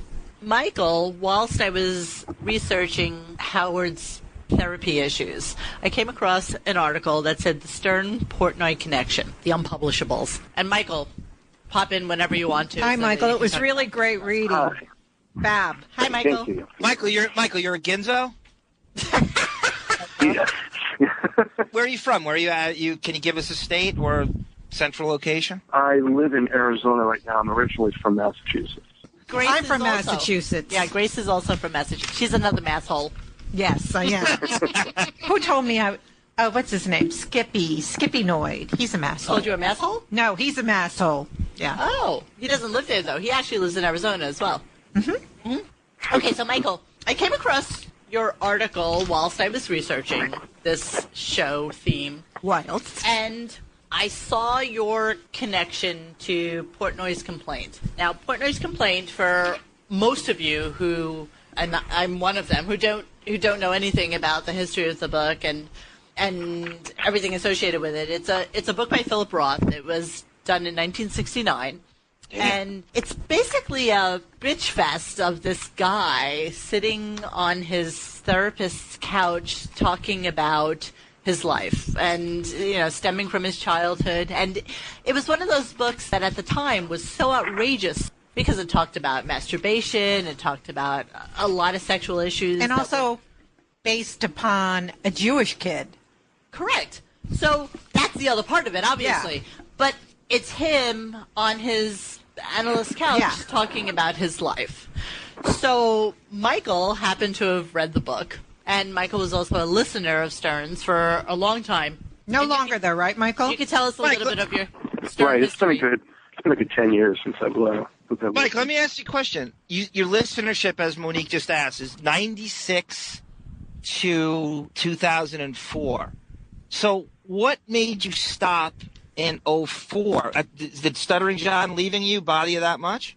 I was crying about it. No, you know what it was is everything after because that was the year of Janet Jackson nipple slip. Oh, yeah, the John Kerry. Everybody was all a buzz. That's the FCC George Bush kind of stuff going on. Right. Stern made a concerted effort to convince his fans that George Bush wanted to get him off the air. Wow, we covered that. And had a lot of his fans, including myself, buying into that. And he, formerly he was against all these, celebrities who were on their soapboxes, and all of a sudden now that he has this thing, he wants to get carried up into office. He has Tim Robbins on his show. He has Michael Moore. He has Al Franken. There's that plus I don't know if you remember, he twice that spring. The first was April Fool's Day. He into thinking he was off the air. Cross and Lopez. What? April Fool's Day, Howard for years would try to do a prank, and he did it with Billy Mira doing David Lee Roth at one point, where the FCC Chiasano took Howard's show off, and David Lee Roth replaced him early, and all the fans pretended to be fooled, and Howard comes back on the air a half hour later as the big hero, so we miss him. And another year, which Mike was just talking about, they did a thing where the FCC and Bush and Michael Powell had claimed Howard was yanked off the air for indecency, and he was replaced by Cross and Lopez. Cross is that dude. He was one of the program guys, right? What was his name? Chuck Roast? Yes. He played Cross, and Lopez was another DJ on K-Rock, and they pretended to be this sort of wacky Z Morning Zoo morning team to fool the audience that Howard had been whacked. Right, because no one pranks but Howard. So pick it up from there, Mike. Right. And, once was kind of funny, and I remember when he did it the second time, which I don't know how many months after it was, I was kind of like, really? This is what you're doing? Kind of rubbed me the wrong way, nearly as much as the soapbox to get John Kerry. Not that I cared one way or the other who won that election. It was just the sudden turn in being political that Howard. Yeah, all ulterior motive radio. That's when it all started. What can John Kerry do for me? Fuck the whole country. But as we came to find out, he muffled Opie and Anthony under the CBS umbrella. So Mr. Freedom of Speech only cares about freedom of speech for him and him only. So that cause was ulterior motive, and that was just a crock of shit. Absolutely. So Michael reads this book, Portnoy's Complaint, and starts to see some shockingly ridiculous similarities between Portnoy and Howard. Howie. Michael, I'm going to give you the floor for a little while, and then I'll kind of pepper you in with some questions. But just give us kind of the basic tenet for why you started to see some correlation between him and this character, and how it all kind of pulled together for you. First of all, I think Portnoy's Complaint is a really, really funny novel. I suggest anyone read, especially if you're an old Howard Stern fan.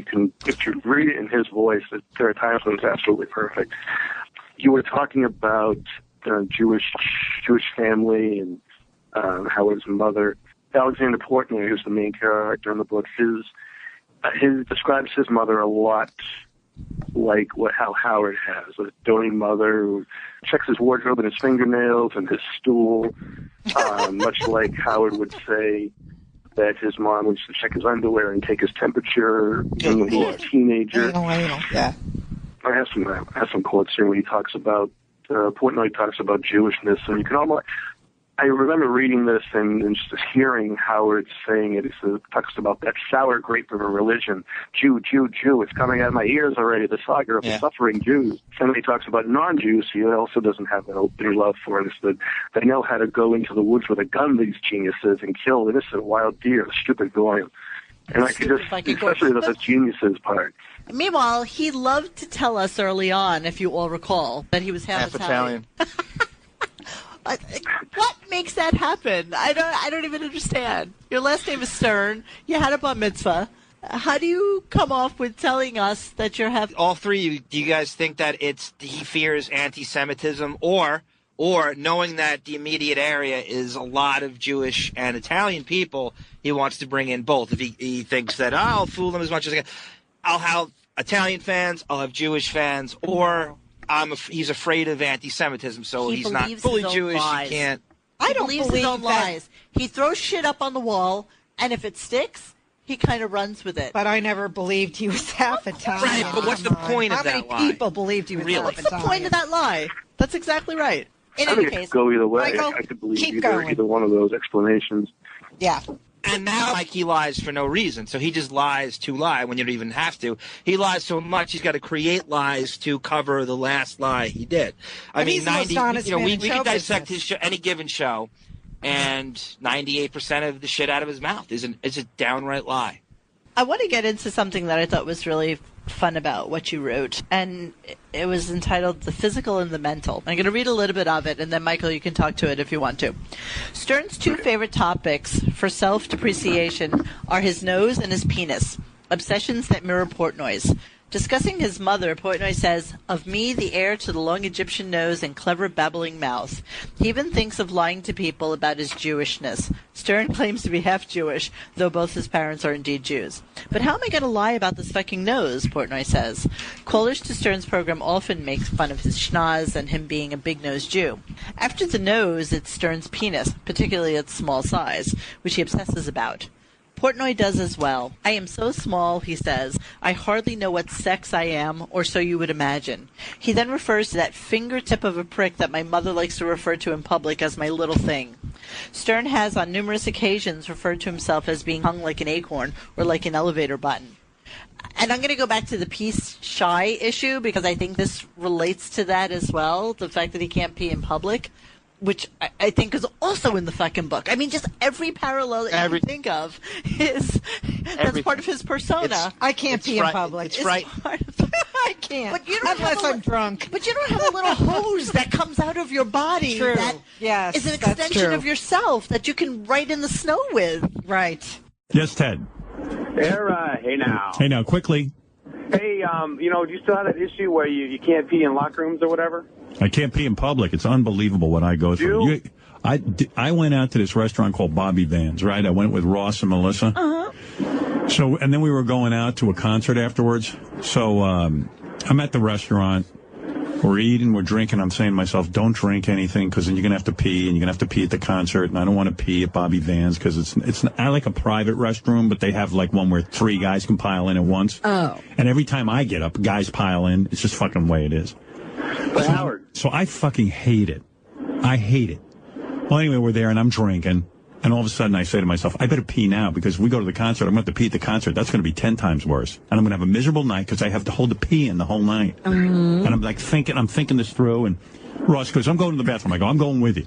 Because I figure if Ross is there, maybe I can have a conversation with him. And sometimes when I talk, I can pee. We go in there. I get the stall. There's one stall, 2 urinals. Ross takes a urinal because he's a man. I don't know why he's not afraid to pee in public. He's got a tiny needle dick. I've seen his dick. Oh, really? You're like outing him? It's not that big. I've seen he's no bigger than mine. You're outing him. Is that your place to tell his dick size? That's true. Honestly, Nice and easy. we don't have that issue. So Beth can make a snow angel. Right in his urine. This I His found urine was tract, really yeah. interesting as well. Let me just finish this. On a couple of occasions in Portnoy, Alex says he doesn't smoke cigarettes or do drugs and hardly drinks, but he does use the word fuck a lot. When Stern was married, he prided himself on his clean off-air persona. No booze, no drugs, in bed by 8 o'clock. But of course, he curses like a fucking storm. But he has always said that he is that guy. He doesn't smoke. He doesn't really drink. He, takes care of his body. But he also curses like a sailor. Alex also goes into how he gets pee shy. not being able to go to the bathroom when others are present. Stern has addressed this topic many times. In 1999 and again in 2001, he had Dr. Stephen you did your research, author of a book called The Shy Bladder Syndrome on his show. Stern even used the term P-Shy in his book Miss America to introduce a chapter about longtime cohort Fred Norris. So, Michael, there's almost too much in the book to really even make a non-comparison. I mean, like, everything you speak to is precisely who this man is. Absolutely. I mean, when I read the book, I was just flabbergasted at how much this was Howard and the persona he has on the show. And Howard was 15 years old when Portnoy's complaint was published, and that's the age you'd read that. Yeah, it's not beyond the realm of possibility that someone who's looking for a career either in radio or comedy would read a book, especially with all the hoopla that it was about, with being one of the most dirty books ever and coming out of sexual revolution and that kind of thing. It's absolutely uncanny. There's a part I'm fascinated by. I mean, the whole thing is great, but for whatever reason, I'm fixated on words. And I'm just going to read this little passage here. It's short. There is no lack of Yiddish terms that both Stern and Portnoy use. Meshugana, Mishigas, Schwarze, Stupping, Schmatters, Schmatters, right? Schmatters. It's sort of like linked it in. Linked it into the Schmatters. Kishmir and Tukas. Schwanz. And even one of Howard's favorites, Kishmir and Tukas. Talk Yiddish? How? Alex says in Portnoy, I've got 25 words to my name, half of them dirty, and the rest of them mispronounced. Now, Mike, how did it become that? Oh, I'm a Jew. I can say Schwarze. That's fine. I can say the Yiddish word for the N word. That's fine. You're basically saying never when you say Schwarze. Am I wrong? Absolutely not. And he has game shows like the Black Jeopardy and all the Black. If you turn that around and you did Jewish shows with that, what do you think would happen? Oh, Black Jeopardy became Jew Jeopardy, right? So it's the that first thing he complained about. Do you think, though, really, that this guy, and I feel like Howard was the nebbishy kid, definitely a total nerdsville. Yeah. Total nerd. He was the kid that sat in class, awkward and gangly and nerdy. But if you recall, they did contact some of Howard's teachers, and they didn't remember him. Oh, really? Yes. Well, Grace, that speaks to what I say about Roosevelt and Rockville Center and the bullshit and how much time he actually spent in Roosevelt, which I think they had a starter house for like 6 months, and that was it. And they moved on to Roosevelt. His whole high school years at Rockville Center, which is a middle to upper class neighborhood in Nassau County. But the teachers didn't remember him. Right. Not even in high school. Yeah. Well, because he sat in the back of the class. He had no friends. And a book like this is a perfect conduit to him formulating his personality. And Michael, we did a whole episode about how much he ripped off people like Steve Dahl and how he the fart man said that Fart Man was his own and nobody else's. This is part of who he was, a blank slate kind of. And he created this person in the eyes of somebody like Portnoy. Don't you think? Absolutely. What better way to counter that than to turn it around and start accusing other people of ripping you off? Yeah.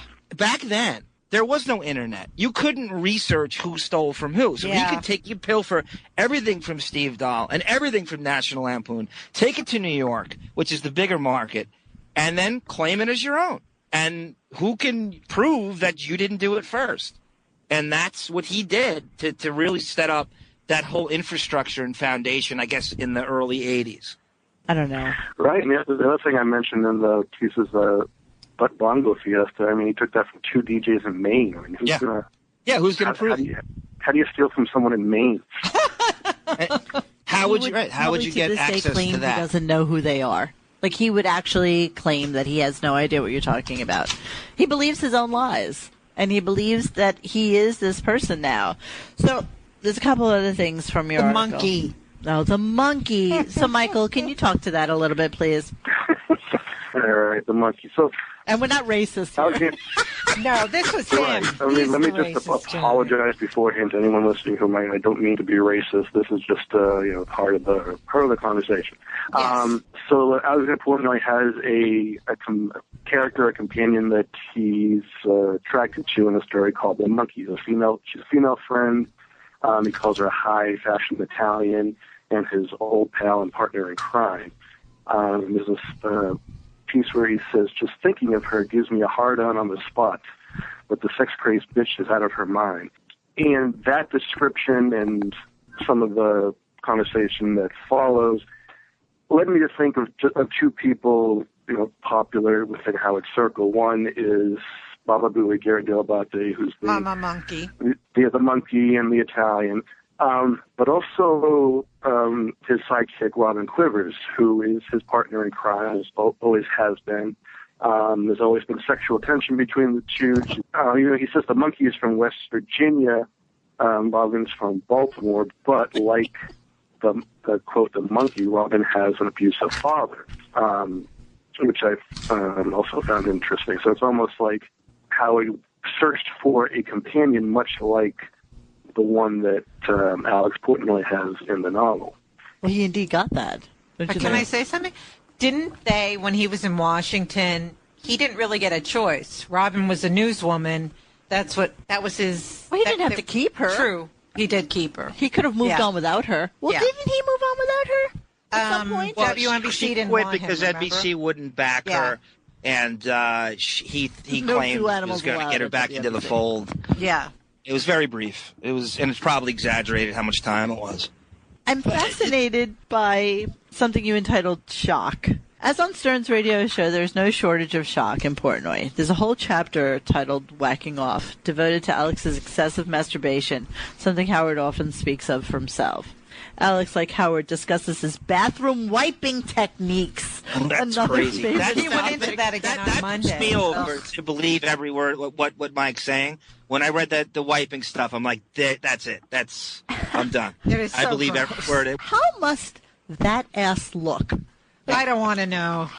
But Michael, do you think honestly that Howard kind of cribbed a little bit of his persona from this fictional character? Because there's so many parallels that you write about.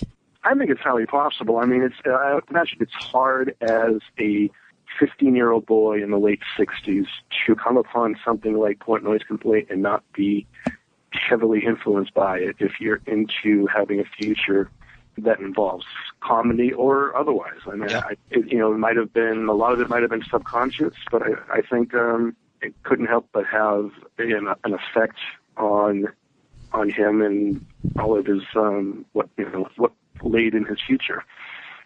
Philip Roth, what's his back? Is he still with us, or did he pass away? He's still alive. He's 82 years old. So, wow. so that's not that old, thinking what I thought he was. So Considering Howard's only 19 years younger than him. Right. Wouldn't he be privy to Howard's whole persona? And wouldn't the law? I mean, you talk about Mr. Litigious himself. Wouldn't Roth be tipped off or privy to Howard's persona? No. John. This was written way before Howard became famous. Yeah, this absolutely nothing. Well, then putting it together, can you retroactively put together his whole persona as lifted from this book? Well, what's the book we were talking about before? We're talking about You think we're Hunter S. Thompson. All these people. Did Johnny Depp get his persona from Hunter S. Thompson? But he has You permission. almost felt like he channeled him. Yes. But I researched Hunter for 6 months. I had his and I had his blessing to do Rum Diaries and Fear and Loathing. All right, so I'm going to wrap this up. We were just really interested in the Portnoy connection with Howard and how many parallels there are to who the man is and how he exists in the world today. But Michael, thank you so much for coming on. You were fab. And Absolutely. Thank you for having me. You were fabulous. Love the article. It's good talking to you guys. Thank you, Mike. I'm hung like a freight elevator button. What did you just What? Yeah, he wrote something. It was Howard used. I guess I never heard this. Howard said, "I'm hung like an elevator button." I never heard that one. Yeah, actually, maybe it was Portnoy that said that. and Howard actually plagiarized it. And I'm saying that when Howard Howard's plagiarized? case, that's Never.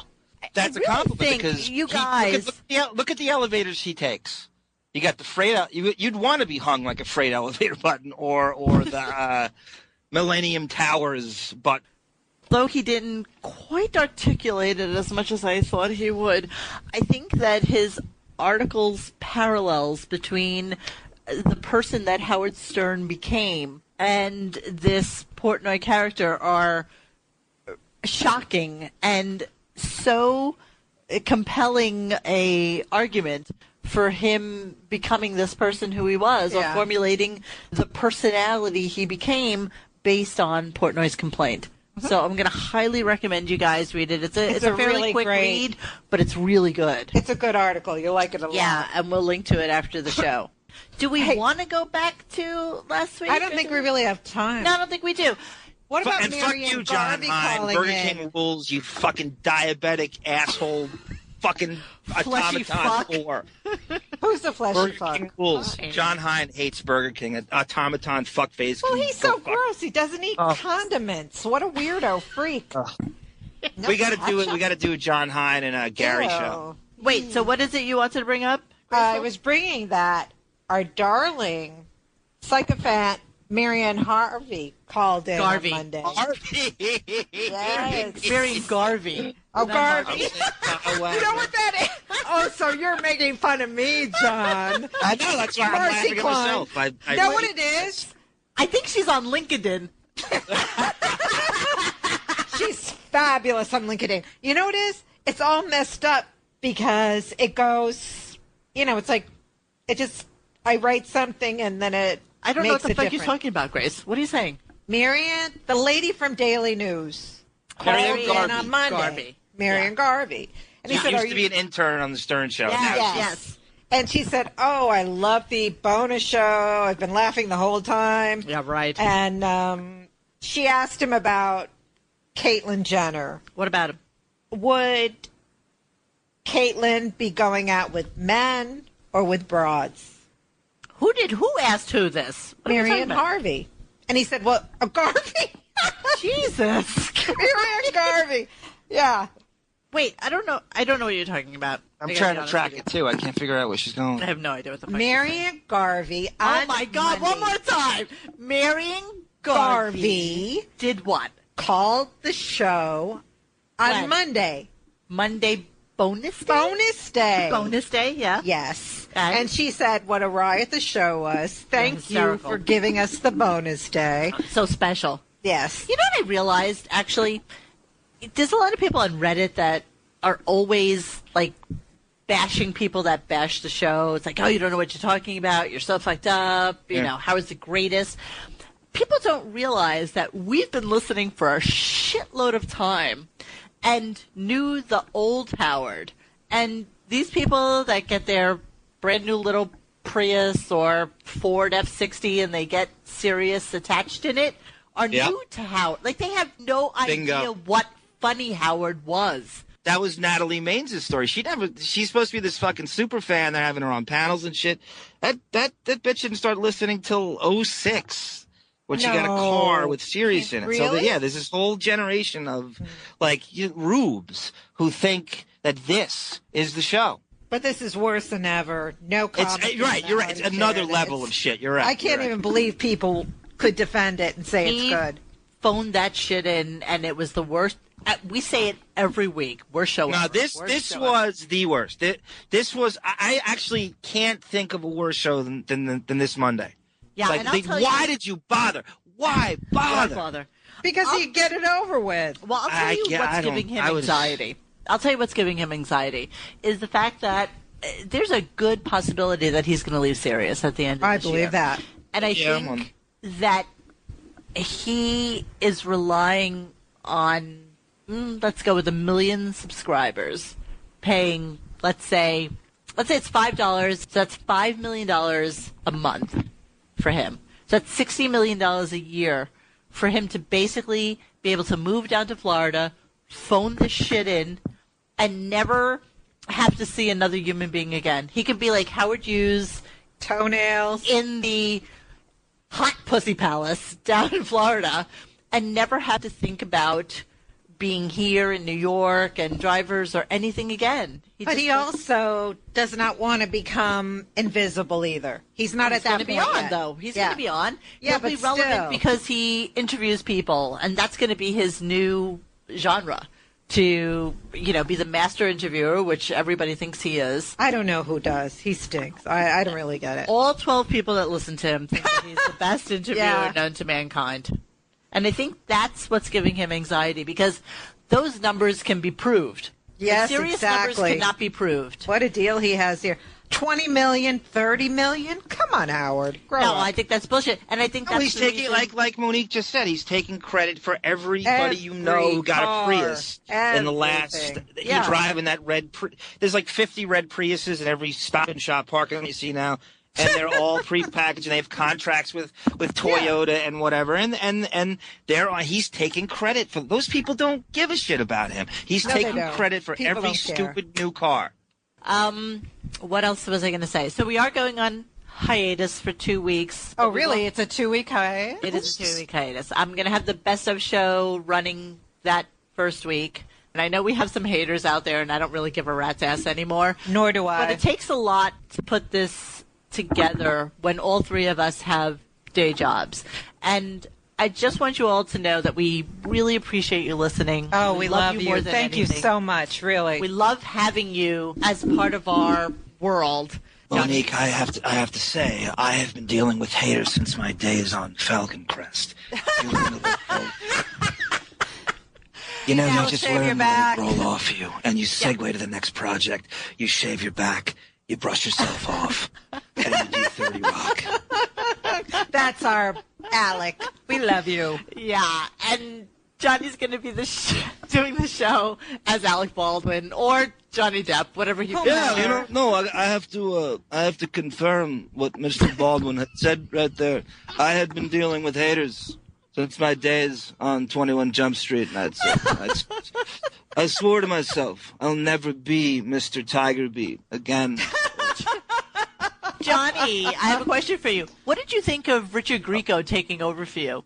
Well, he's a poser from Watertown, New York. Grieco is to me what Kobe Bryant is to Michael Jordan. Let's just put it that way. Didn't he also pluck his eyebrows? Richard Grieco, he had these funky, weird... ex-boyfriend. I'm going to show you a picture when we get offline. He looked like Richard Grieco? He looked exactly. Did he pluck his eyebrows? No, he did not pluck his eyebrows. Oh, okay. No.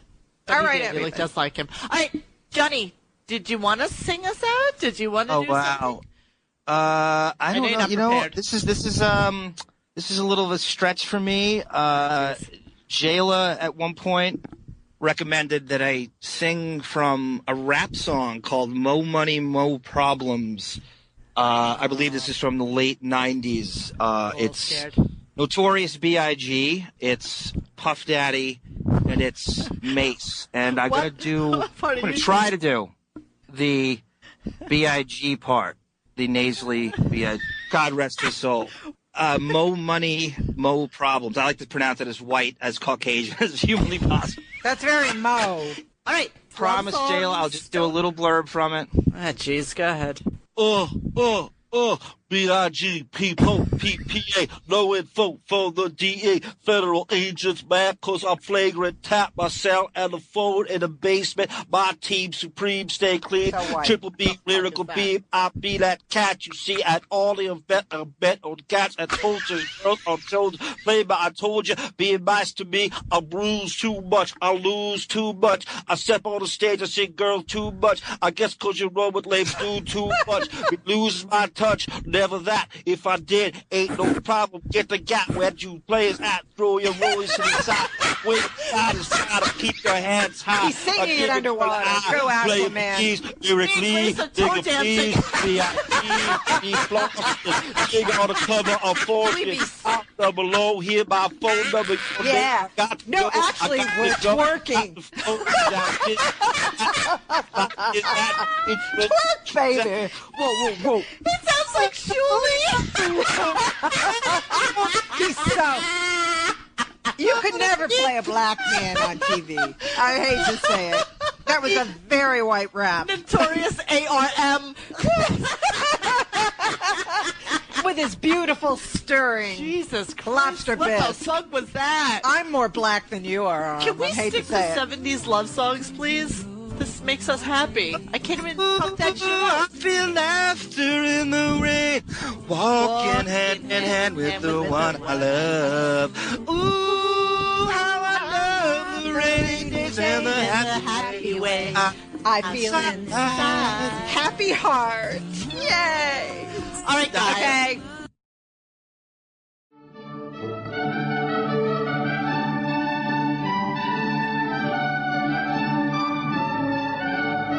Hello. Here's the thing. I am Master Thespian Alec Baldwin, and I welcome you to the first ever Best of Radio Gunk. I have starred in films like Talk Radio, The Hunt for Red October, The Marrying Man, Prelude to a Kiss, Glengarry Glen Ross, where I stole the movie in a mere 15 minutes, Malice, The Getaway, where my ex-wife was a cunt, The Shadow, 2 Bits, A Streetcar Named Desire, where I got to mimic my hero Marlon Brando, The Juror, Heaven's Prisoners, where I got to see Terry Hatcher's Cans, Ghosts of Mississippi, The Edge, Mercury Rising, Thick as Thieves, Notting Hill, Outside Providence, where I had a Massapequan New England accent, State and Maine, Clerks, Pearl Harbor, Cats and Dogs. The list goes on and on. Oh, you want me to list some more? Be my guest. The Royal Tenenbaums, Meet Your Meat, Path to War, very underrated war picture, what I'm very passionate about. The Cooler, of which I was nominated for an Academy Award in Upstage, Maria Bello and William H. Macy. The Adventures of Pluto Nash, a film I did for my daughter Ireland, before she turned into a raging AA cunt herself. Thomas and Friends, where I was narrator. Another one for the rude little pig. Along Came Polly with the late great Philip Seymour Hoffman, oddly not a Jew. Nip Tuck, a brilliant cameo, which was not nominated for an Emmy and should have been. The Aviator, Elizabethtown, Dr. Seuss's The Cat in the Hat, a movie I did for the rude little pig, my daughter Ireland. Fun with Dick and Jane. The Departed, another film I stole in a mere 20 minutes. The Good Shepherd, My Best Friend's Girl, Madagascar, Escape to Massapequa. It's Complicated. Saturday Night Live, of which the host is better than the goddamn cast. And my Emmy Award-winning stint as Jack Donaghy, based on Lorne Michaels' 30 Rock.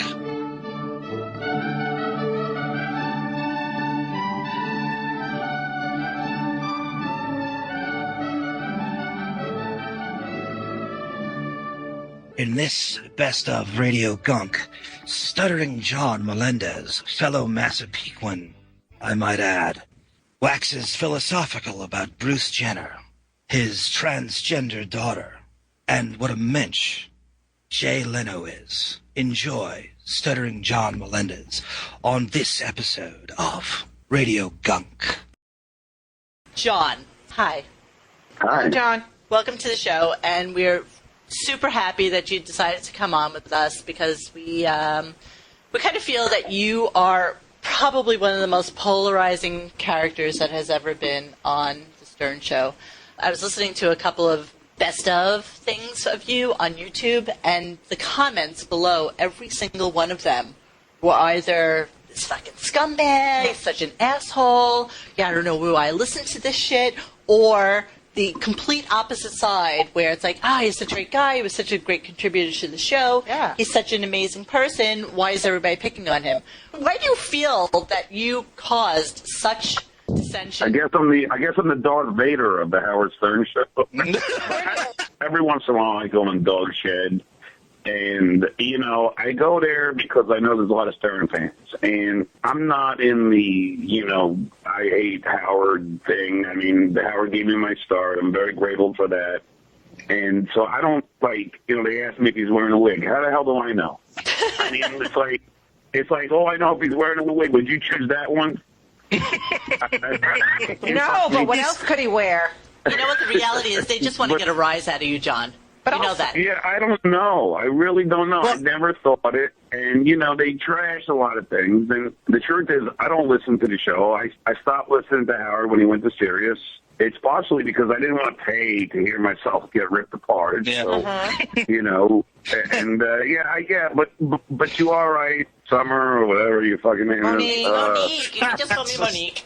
I don't really get it because, I mean, I know I was a troublemaker there, but I think that was what my role was. It was. You know, and I think it's a shame that I get these people that turn on me only because, I mean, most of the things that I crafted and most of the things that I did were solely for the benefit of the show. And there was never, you know, even like me goofing on Gary, me even goofing on Howard, and there were times that I did. I guess that there are a certain percentage of Stern fans who just don't like me because of that. But just like you said, Monique, like, who am I to be, you know?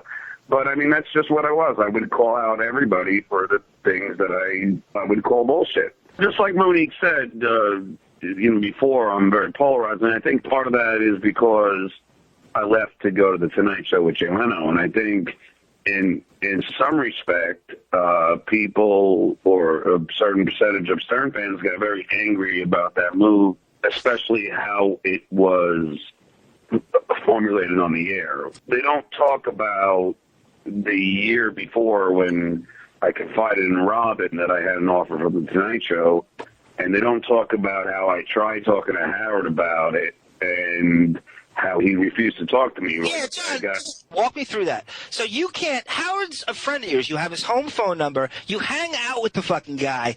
Why do you have to go through Laura Lochner to get a fucking meeting with him? Why can't you just call him on the phone?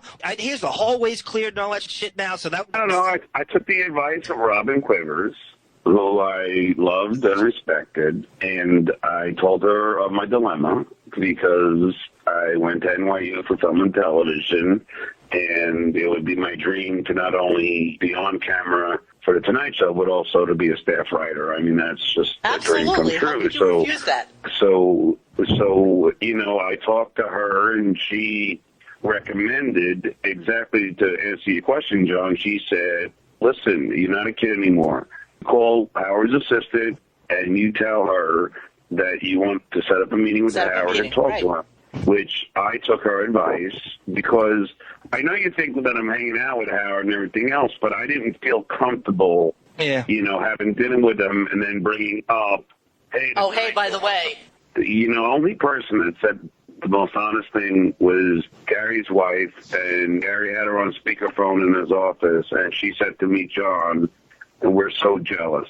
Yeah, that was the prevailing. And, you know, and at least someone was honest about it. I always wanted to be, you know, in television. It was something that was burning inside of me. So why instead of hating on somebody to move on, not Howard's competition, I didn't go at that point and get a job on whoever, you know, Opie and Anthony or something like that. Right. Yeah. You know, I went on to do a whole different medium, a television show. So I think there's a lot of hatred just for that. But, I mean, I did try, and I tried twice, and Howard refused to talk to me. You know, in hindsight, you know, he'll say, oh, well, you know, you could always talk to me about anything. And you know what? That's not true.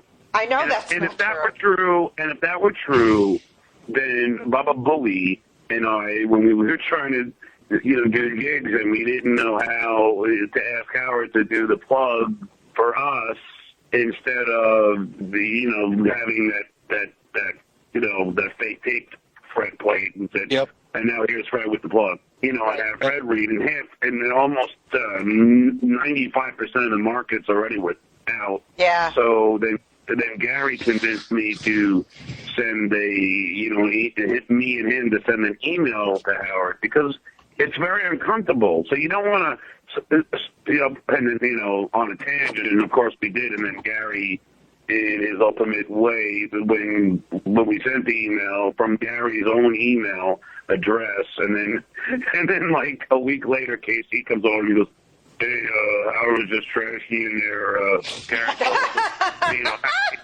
God. And Howard asked about what the hell was this email John sent me, and Gary goes, "Oh, I don't know." He was asking for more plus. Gary threw me directly right under that fucking train. Jesus Christ. But I mean, it wasn't very easy to ask Howard things like that. Oh, it wasn't. Please. And maybe that's my mistake. And maybe if I thought we would act close, and if I thought he wouldn't freak out, then John, you're right. I would have just called him and said, "Hey, Howard, I'm getting this offer from the Tonight Show to be a correspondent. They really like me there. What do you think?" To what end, John? To what end? To what end would you ask Howard about this? Did you really think that he would actually be able to come back with competitive money? Or was it just a matter of saying to him, "Hey, look I got this offer and I don't know what to do"? Like, what was the expectation, even if you would have told him in advance? Well, that's the other thing. That's the other job thing, that if you talk to any person in the business, you don't tell somebody, this is after. Again, this is after he refuses to talk to me the first few times, and on the air, and it's documented, he said, "John, I don't care about you. I don't care about your career. Do whatever you want." So what do you do from there? He thinks that you're worthless. You know what I mean? And so I did what I did. I mean, I told Ari like 4 months before. I remember he told you not to say anything to Howard as well, just like Robin. No. Artie actually said, "Well, maybe you should mention to Howard." Artie, but then again, if you ask, I don't know. Well, I'm not going to say anything, but I don't know if Artie would say the same thing now, because let's just go to that world where 2 weeks before I signed the Tonight Show contract, I pull Howard aside, like John says. And then I go, "All right, well, Howard, I got this great offer to be the announcer on the Tonight Show, and what do you think?" And let's say he has an adverse reaction, and he goes on the air and trashes me and Jay. Maybe the Tonight Show will get cold feet. Exactly. And then where does that leave you? Now, not only do I not get the job, but now Howard hates me. And you don't have it. He cans you. Well, that's how you played it masterfully. It was diabolical. Like, you couldn't have handled that. I'm not kidding. Well, it's just logical. My move had nothing, zero, to do with the salary. Nothing. Really? It was a huge opportunity. How come I'm not taking it? But he said not to do with the salary. Would you have done it just because of the opportunity that it presented to you? Yeah, it had nothing to do with the money. Right. Listen, if the Tonight Show offered me $150,000 to do it, I would do it, because it had nothing to do with the money. It was just like, look, this was my dream. I wanted to be on television. I wanted to write for television, and that's what it had nothing to do with the money. I wanted to know when you were on I'm a Celebrity, Get Me Out of Here. You were on with Bruce Jenner, and I'm wondering what you think about the whole Caitlyn Jenner thing. Like I've said before, my oldest daughter, or son, if you will, is transgender. I mean, when she told me she's transgender, I said, "So what are you, an airline?"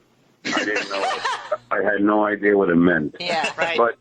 But I knew she was a lesbian. I mean, she was the homecoming queen. Her and her girlfriend in Calabasas high school history. I'm actually happy for Caitlyn, because it took her a while, or him, those are the 65 pronouns that it's hard to get used to, and it's hard for me as a parent to get used to, because like even my son now, he wants me to say his or him. It's not easy when for 18 years I've called her my daughter. I mean, I wrote a song about her. On my second album called Pretty Girl. I mean, so it's not easy to do that. But then I ask myself, as hard as it is for me as a parent, how hard is it for her or him to, deal with this and come out and say that, for all her life, she felt like a man trapped in a girl's body. So I get the whole thing. So as far as Caitlyn goes, I think it's great for the transgender community. Right. But I also think hanging out with Bruce when he was Bruce, he is the most staunch conservative, shoot him up, ask questions later, totally Republican Party. And not to say, I don't want to make it political. Well, no, you don't have to say it, because the reality is that party is not the party. party. But if you're that into the Republican Party, how do you think they're going to accept you? Because let's face it, the Republican Party is not exactly into same-sex marriage. I wonder if her politics are going to change. Not at all. Now, no. Then guess what? Then she should be pushing for the acceptance of gays and bisexuals and transgenders, wherever she goes. Tell me about Leno. I love this. Leno is such a mensch, and I love this guy more and more as the years tick on. I think Leno is such a better person than Letterman. Is it not true that during the writer's strike, Leno actually paid you guys out of his own pocket? During the writer's strike? Well, I wasn't a staff writer then, so I did get paid. But I know that Jay, if you want to really show what a great guy Jay is, and then I'm going to leave with this because I got to get my beer. What Jay did for all of us and for all of the staff, not only the Christmas bonuses that were in the thousands. Jay didn't give you popcorn? No. But I mean, Stilettos? I'm just saying that what Jay did for all of us was when they were going to move in Fallon, they wanted Fallon to come in February, so they could promote Fallon during the Olympics. Jay said, and they're going to move Jay out, and he said, look, if you want me out, because they had to honor his contract until September, and Jay said, hey, if you want me to leave, fine, but then you're going to pay my whole staff until September. Wow. And that's the deal. Take it or leave it. And all of us got paid until the following September. And that's just an incredible testament to what a good guy Jay is. Yes, it is. And, he's always been that guy. And thank you guys. You've been great. On this Best of RadioGunk, the first Jewish Reverend Bob Levy explains the back office backstabbing. And his friend Artie Lang, peccadillos, and the substance abuse that goes with them. Enjoy. So basically, it was like they would almost throw Artie's chair at me when he wasn't there all the time. You understand? Yep. Yeah. And then I would be lowered which I don't care, because I would have never, and one of the reasons I did quit was when Artie was all messed up and they didn't get him help. I said it. It's out there. I quit, man.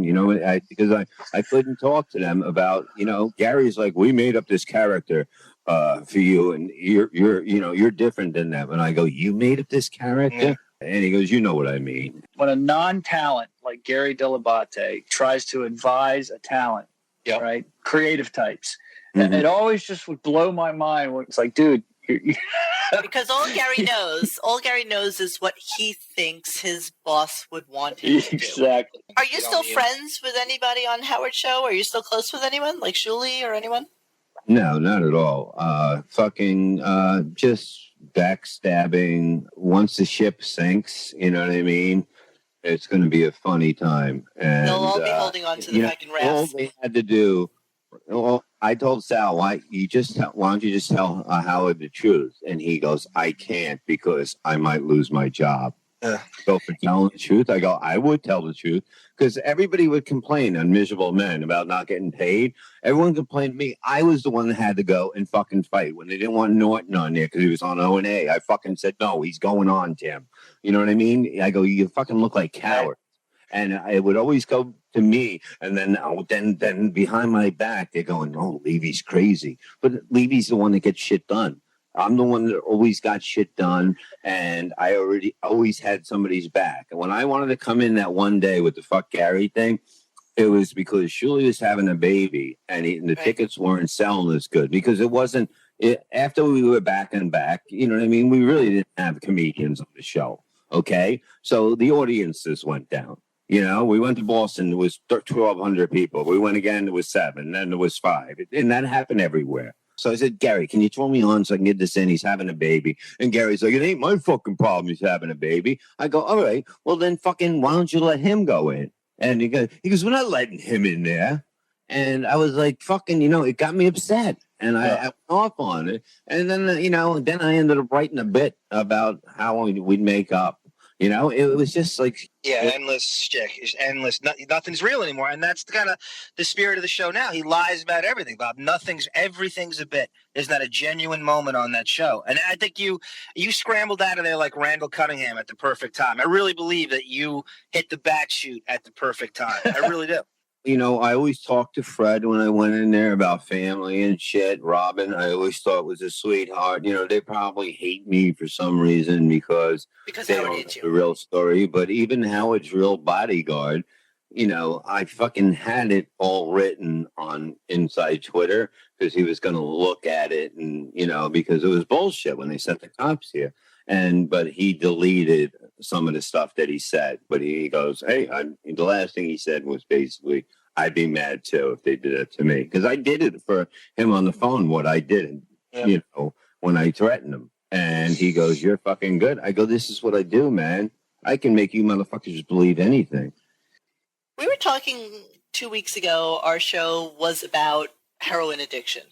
And so we had this heroin addict on. Former heroin addict, but he still considers himself an addict. And we were just talking about the whole Artie thing and how he basically became a sacrificial lamb for the content of the show.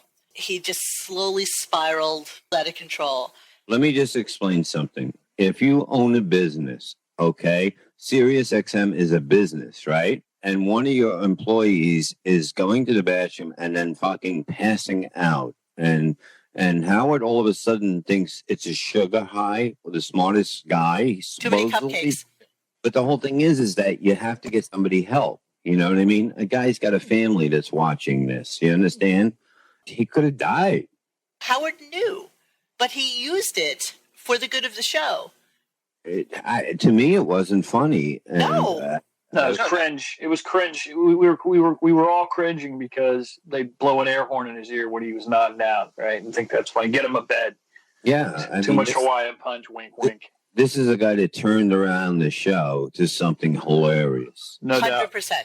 I mean, at the beginning, like people were 50-50 on him, but then all of a sudden it was Artie's show. Artie became what Howard always aspired to be. The guy that could talk to the truck driver or the construction worker. No, but I mean, Howard was like that until I would say maybe the second year at Sirius, really. It was around the second year, and then it started to not be what it was. And that's why I wasn't happy with the direction. So I have a choice. I can leave if I want. And that's what I wanted. I did not know I was that fucking good in writing and doing this that I can't go on the competition. And they would say it's not competition. Then why would you ban me from the building? Fucking answer that fucking question, you know, and say I attack security. So there goes that. Bob, I listened to O&A, and it's like they should call it AA because no comedian can drink anymore. What is going on with your generation of like sober comedians? There's a difference between casually drinking and what I've done. I never drank at home. Okay. I never drank when I was off. I only drank at work. Whenever we did a show, I had a bottle of Cuervo there, and then I went to Patron when I got a taste of that. And, you know, people would go, can I come backstage? I go, no, you can't come backstage. Because I was like more of this security too, kind of. Yeah. Because, you know, the people didn't want people backstage. So who else? Who's going to stand up to anyone that was on that tour, please? They would fucking hide in a rat hole. But the thing is that, you know, a guy would go, I got an 8 ball. I go, all right, follow me. You know, You know, and then one night I got really drunk. I was working with Nick DiPaolo, Colin Quinn, Florentine, Otto, and George. By the time I got up there, and I got so fucking drunk, and some guy said something, and I snapped. I go, as soon as I get off stage, you're dead. And I fucking lost the audience. Everyone's like, get off stage. You know, Otto's like, come on, you got to get off, pal. I'm like, fuck you. The guy walked up to Florentine. He goes, what should I do? And Florentine said to him, if I was you, I'd leave right now. And that was the next night I said, I cannot headline. I go, somebody please, I want to have 2 beers and then I'm stopping because I'm going to kill somebody. And basically Otto said, I'll headline. Okay. And I had a couple beers and that was the last night I drank, and it'll be 5 years at the end of August. It's just life, you know what I mean? Like, that's what I'm saying. Like, if people despise me, they don't know me, really. That's what the funny thing is. Like I always say, hey, look at my website. You got a problem? Fucking show up. I've never not seen you write someone back on Twitter. I've never seen you turn anybody down or to show. You know, I mean, I wish everybody acted like you. But that's the beauty of Bob Levy. Yeah. Bob has learned to harness the internet and social media to his advantage, unlike many others. If you're going to be on there, you know, why not talk to people? If I want to talk about sports, if I want to talk about whatever, I throw something out there, and people talk to me. Who am I not to follow everybody that follows me? And if they don't follow me anymore, I just block them. That's it. I'm there to, you know, while I'm doing work, have a good time. And, you know, if I can make somebody happy, I help some people out on the side. People don't know. But, you know what I mean? I'm always, you know, I met a lot of good people on there. And I'm not there to fucking fuck around and argue with people that know nothing. Right. If you think you know what the fuck happened, you have no fucking clue. Yeah. You know what I mean? You are just blind to it. There's got to be 10 guys that are in my situation, but didn't quit and say, fuck you. You understand? I don't think most people would do what you did. I don't think anybody would. That's what makes me me, because I don't judge anybody any different than who they are. You know, if you're a big star or whatever, I don't give a fuck. Well, you said about Gary Garver, and this points to what Monique said about Artie. Howard has this unaccountability, this ability to become unaccountable for everything. So the enabling of Artie, I feel like his whole sort of backpedaling away from it is the unaccountability move, because if he owns it, if he talks to Artie's sister and mom, it means he's, you know, owning some accountability, and that will never happen, because then it might come down that you fucking enabled him. And that's what just burns me to this day about that whole scenario. Yeah, He'll never take a shred of accountability. I know, you know, Artie said he tried to help, you know what I mean? I know he's told me that. And I you know what I mean? It was so after the fact. Do you really buy that? Do I? I don't. Or is he taking the high road? No pun intended. Some people take the high road. No, I don't. I'm with you. It came way later. I have to tell you, though, Bob, I heard Artie on your show the other day. He didn't sound great to me. We were talking about it. Oh, come on. Everybody's like, oh, he's on drugs. Do you know what time that was in the morning? No. And he was eating cereal. Did you hear me say that? I go, you guys were listening to Artie eat breakfast. I mean, that's what Artie sounds like when he wakes up. He did sound like grape nuts. You're right. Yeah.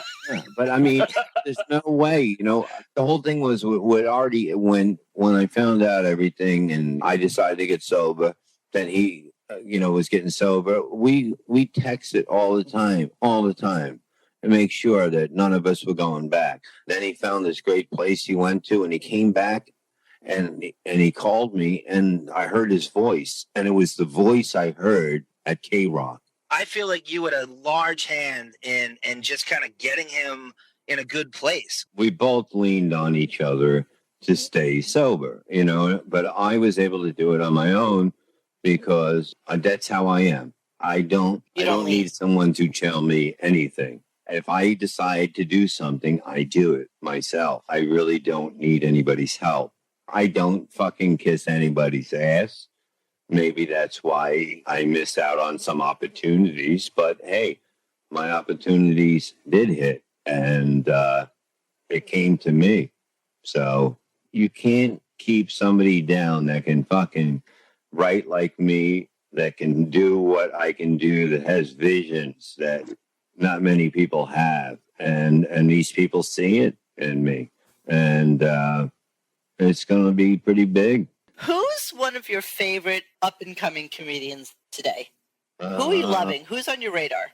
Pete Davidson. He used to be on my podcast all the time over here. He used to come over when he was 17 because he's from Staten Island. Wow. And, you know, I took him under my wing. Like, I brought him to shitty places. Like, he'll say, you know, and never brought him to a good club because you don't learn now. Easy. Right. You know, you don't fucking make it easy for somebody. If you want to make somebody good, you don't make it easy. Pete got hilarious once he realized, okay, I got to kind of get out of the kid thing and move on, you know, but I had him on the podcast teaching him how to be quick. Because he's an interesting fit because he's not an impressionist. He doesn't do characters. He should have done more. No, yeah. Basically, we were working, we were here, and he was saying about this Nick Cannon contest. Yeah, right. And I was like, all right. I go, I'm not a big fan of contests. And he goes, yeah, but I get to open for him if I win. And it was so funny. And he won. And he goes, oh, what do I tell Nick? Do I tell him you're my manager? And I go, no, just get the fuck out of here. You know? It was like, you know, man, you fucking go. You know? He was fucking 17 at that time. Like, who has the moxie to do that except to have a so vision rare. at That's 17? what impressed me. And like growing up in Staten Island and his father died in 9/11 as a fireman, it really hit home to me, you know, because we hung out in the same circles, basically. And his mother's a sweetheart. And, you know, she had to raise him. They didn't get any money out of that. And she took care of the kids. The kids are doing great. And I'm very happy for him, you know. I hope people don't pull him in every fucking direction. They will. And shit. Hello. Guess who? Here's the thing. On this Best of RadioGunk, Steppin' Out Magazine's Chauncey Hayden interviews Donald Trump, Republican presidential candidate, about his dalliances with Victoria Zdrok and her running her hands through his hair in the same way Nibbler runs her Philadelphia hands through my chest hair. Enjoy. Let me tell you about Beth. I had a house in a town called Glen Rock, New Jersey. And I knew Beth before she met Howard. She was a model, like a catalog model, really a small-time mail-order catalog. and the company was in a strip mall in Glen Rock, this little town in Bergen County, New Jersey. Wow. She would take the bus from Manhattan to Glen Rock, and you couldn't miss her because she was this tall, striking blonde waiting by the bus all the time. And I used to always wonder, you know, who is she? Right. And it took me a while to put two and two together when she started to get spotted with Howard. I said, oh, my God, I know her. She's always in my town. And then that's how we hit it off. I would always see her in Glen Rock. Wow. We became good friends. Really? Very good friends, yeah. She's such an un-Dana Cerrone Jersey broad. You know, she probably did just like, stick right the fuck out, like in high heels, you know, trundling around. Hair. She's from, you know, the country. She's from Pennsylvania. Pittsburgh. Yeah, she doesn't have that city model mentality. She was always very innocent and mousy when I knew her, you know? Yeah. She really was nobody. She does have molestation voice. No, well, you know, God, I felt so bad for when she first started. I don't know if you guys recall this. When she first started dating Howard, it was about the same time that Howard tried an experiment. He tried to put out a Stern message board. I remember that. Yes. I remember it well. And he had to, within a week, pull it down forever because the fans were so fucking brutal. Yeah, that was the worst. I've never seen. She was ready to kill herself. It was so bad. Really? Chance, you were on there, right? You were answering questions? Oh, yeah. Yeah, I remember that. All the time. I loved it. I loved it. Yeah, it was a great form because it was at the beginning of all this shit. It was when blogging and posting was still in its infancy. So, you know, everybody was so fucking crazy for it. When you first interviewed her, because we're trying to figure out the timeline of when she met Howard versus when he separated from his wife versus when he finally announced that he was getting a divorce on air. And we feel that it's a little fuzzy. I'll tell you this. Howard didn't leave his wife for Beth. Howard went on about a year rampage where he banged every stripper at Scores that ever worked at Scores. I don't know if you remember the time when he bought a stripper a car. I remember that. Was that a true story? God only knows. To this day, no one really knows why. Either she had something on him that must have been off the charts. Well, maybe she pulled his wig off. I don't know. But I think they did a threesome. They're claiming Beth was like an escort there. Like she would like go on like high-end dates with like Japanese like George Takei. You can say that about every low-end model. Everything's gotta be top. Right, I agree with that. You know, I think every low-end model is for sale. Exactly. You know, what they do, who knows? You know, but they call it a gig. It's a job. Monique is very avid about describing the scene and the types because of, like, I know that scene. I know girls from that scene. You know, we were always curious because there was always a rumor about her working as a hostess at Scores. Was that true? Oh, Beth? I know Beth. Beth never worked at Scores. She never did. Good. No, I can tell you because I was at Scores every night. I would know if Beth worked there. She wasn't being deployed as an escort, though, to like sort of not in the club, but she would like be I don't know. Honestly, I don't know. I don't think Beth could work there. She's not that good looking. The girls that worked at Scores blew Beth away. Yeah. And they had better boob jobs. That's for sure. Beth would not be what I would call a Scores type girl. Yeah, they had bring your own saline night on Wednesday, Grace. BYOS. Hey, Chauncey, if Howard's such a germaphobe, how would he be with all these strippers? Right. That doesn't really jibe. I'm asking you. I don't know. I'm not. Pussy talks, John. Well, no, I think Howard really is a germaphobe. But when it comes to sex, you know, Howard, you may not remember this. If you go real far back, this is going to test you guys. One of my best interviews was with one of the girls who was on his show, Son of a Beach. Sierra. I wrote a story where no one thought Howard was dating. Howard was going through a terrible divorce. You know, Poor baby. I interviewed this girl, and she tells me all of a sudden she starts spilling her guts about her date with Howard and what she had to go through to get upstairs to his apartment, the protocol, how you couldn't be seen with him in the lobby, how you had to know certain language at the front desk. You had to wait in the lobby of his 20-room apartment on the top floor and wait to be escorted into a bedroom. And then she would describe the bedroom like it was Hugh Hefner's room. Did he have mirrors on the ceiling? The whole thing. Howard went out of his mind Crazy. over it. Oh, Chauncey, not only do I know it, I think it's the best piece of journalism I've heard in the last 20 years. I know. Brilliant. It's so funny. That was so great. He was so pissed. Yeah. It really was the only look. It was the first time anyone had an inside look into Howard's dating life and what people go through that have to date Howard. So tell us about your first interview with Beth, because I think Howard was really upset about what he feels was extrapolated from that conversation, because Beth came on air after you talked to Howard about it, saying, no, I didn't say that. She did. No, he took it out of context. She was an easy target for me. She had never spoken to the press. Like I said, I knew her.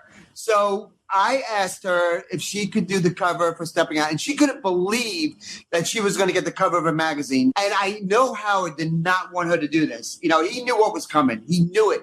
But he also wanted to get laid, and he couldn't tell his brand new trophy girlfriend that she couldn't do a cover of a magazine. Yeah, right. So to appease her, he said, all right, you can talk to Chauncey, but he knew what was coming. I played her like a violin. I got her to tell me things that I know Howard would not want to be said about him. And of course, knowing Howard and my relationship at the show at the time, he dissected the interview line by line by line. Yep. And this is why I record every interview. I put everything on tape. So I knew she was going to deny it all. And so I sent Gary the interview. So Howard knew what she said because he had the audio.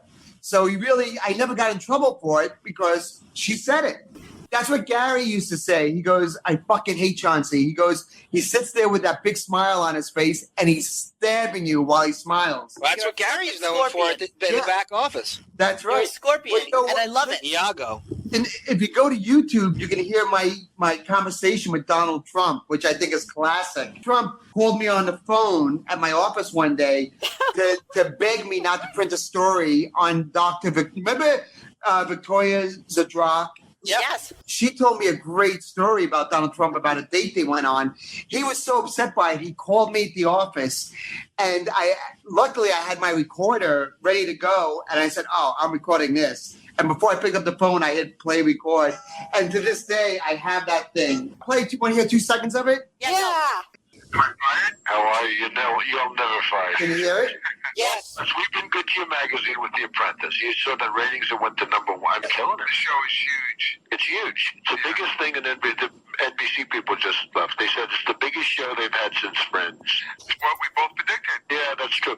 George, this person, I don't even know who the hell she is. I never took her out. I don't know who she is. And by the way, based on her picture, I would never take her. She looks like a fucking great hooker. I never took her out. Yeah, right. She's full of shit. I know. Take a look. Chauncey, look, I have good taste in women. Take a look at her picture. First of all, she's not a Playboy girl. She's like a Playboy something girl. It's all bullshit. How long ago was this? 10 years ago? Did you read her quote? She said that, I guess, you were considering using her for an ad campaign. That's bullshit. That's just total bullshit. And number one. Number two, I use models for that. I don't use Playboy people for that stuff. That's why she said that. I guess she contacted Playboy Promotions. No, but I don't use Playboy people for that. We use models. Total bullshit, Chauncey. I sent her a couple of emails trying to get her to respond to me. I haven't heard back from her. It's total bullshit. No idea. Except I know one thing. She called up the office like 10 different times. Wait, so now all of a sudden he knows who she is. Like, and now all of a sudden she's called the office 10 different times. That was amazing. You could take down the whole Republican Party with that footage. Exactly. That's crazy. Good for you that you taped it. So let's swing back. So I was looking at the interview you did with Howard, which I thought was really good. I did a couple for Stepping Out, believe it or not. I did one where he got so mad at me because it was a press junket, the movie Private Parts. And I was tipped off that he carries a gun on his ankle.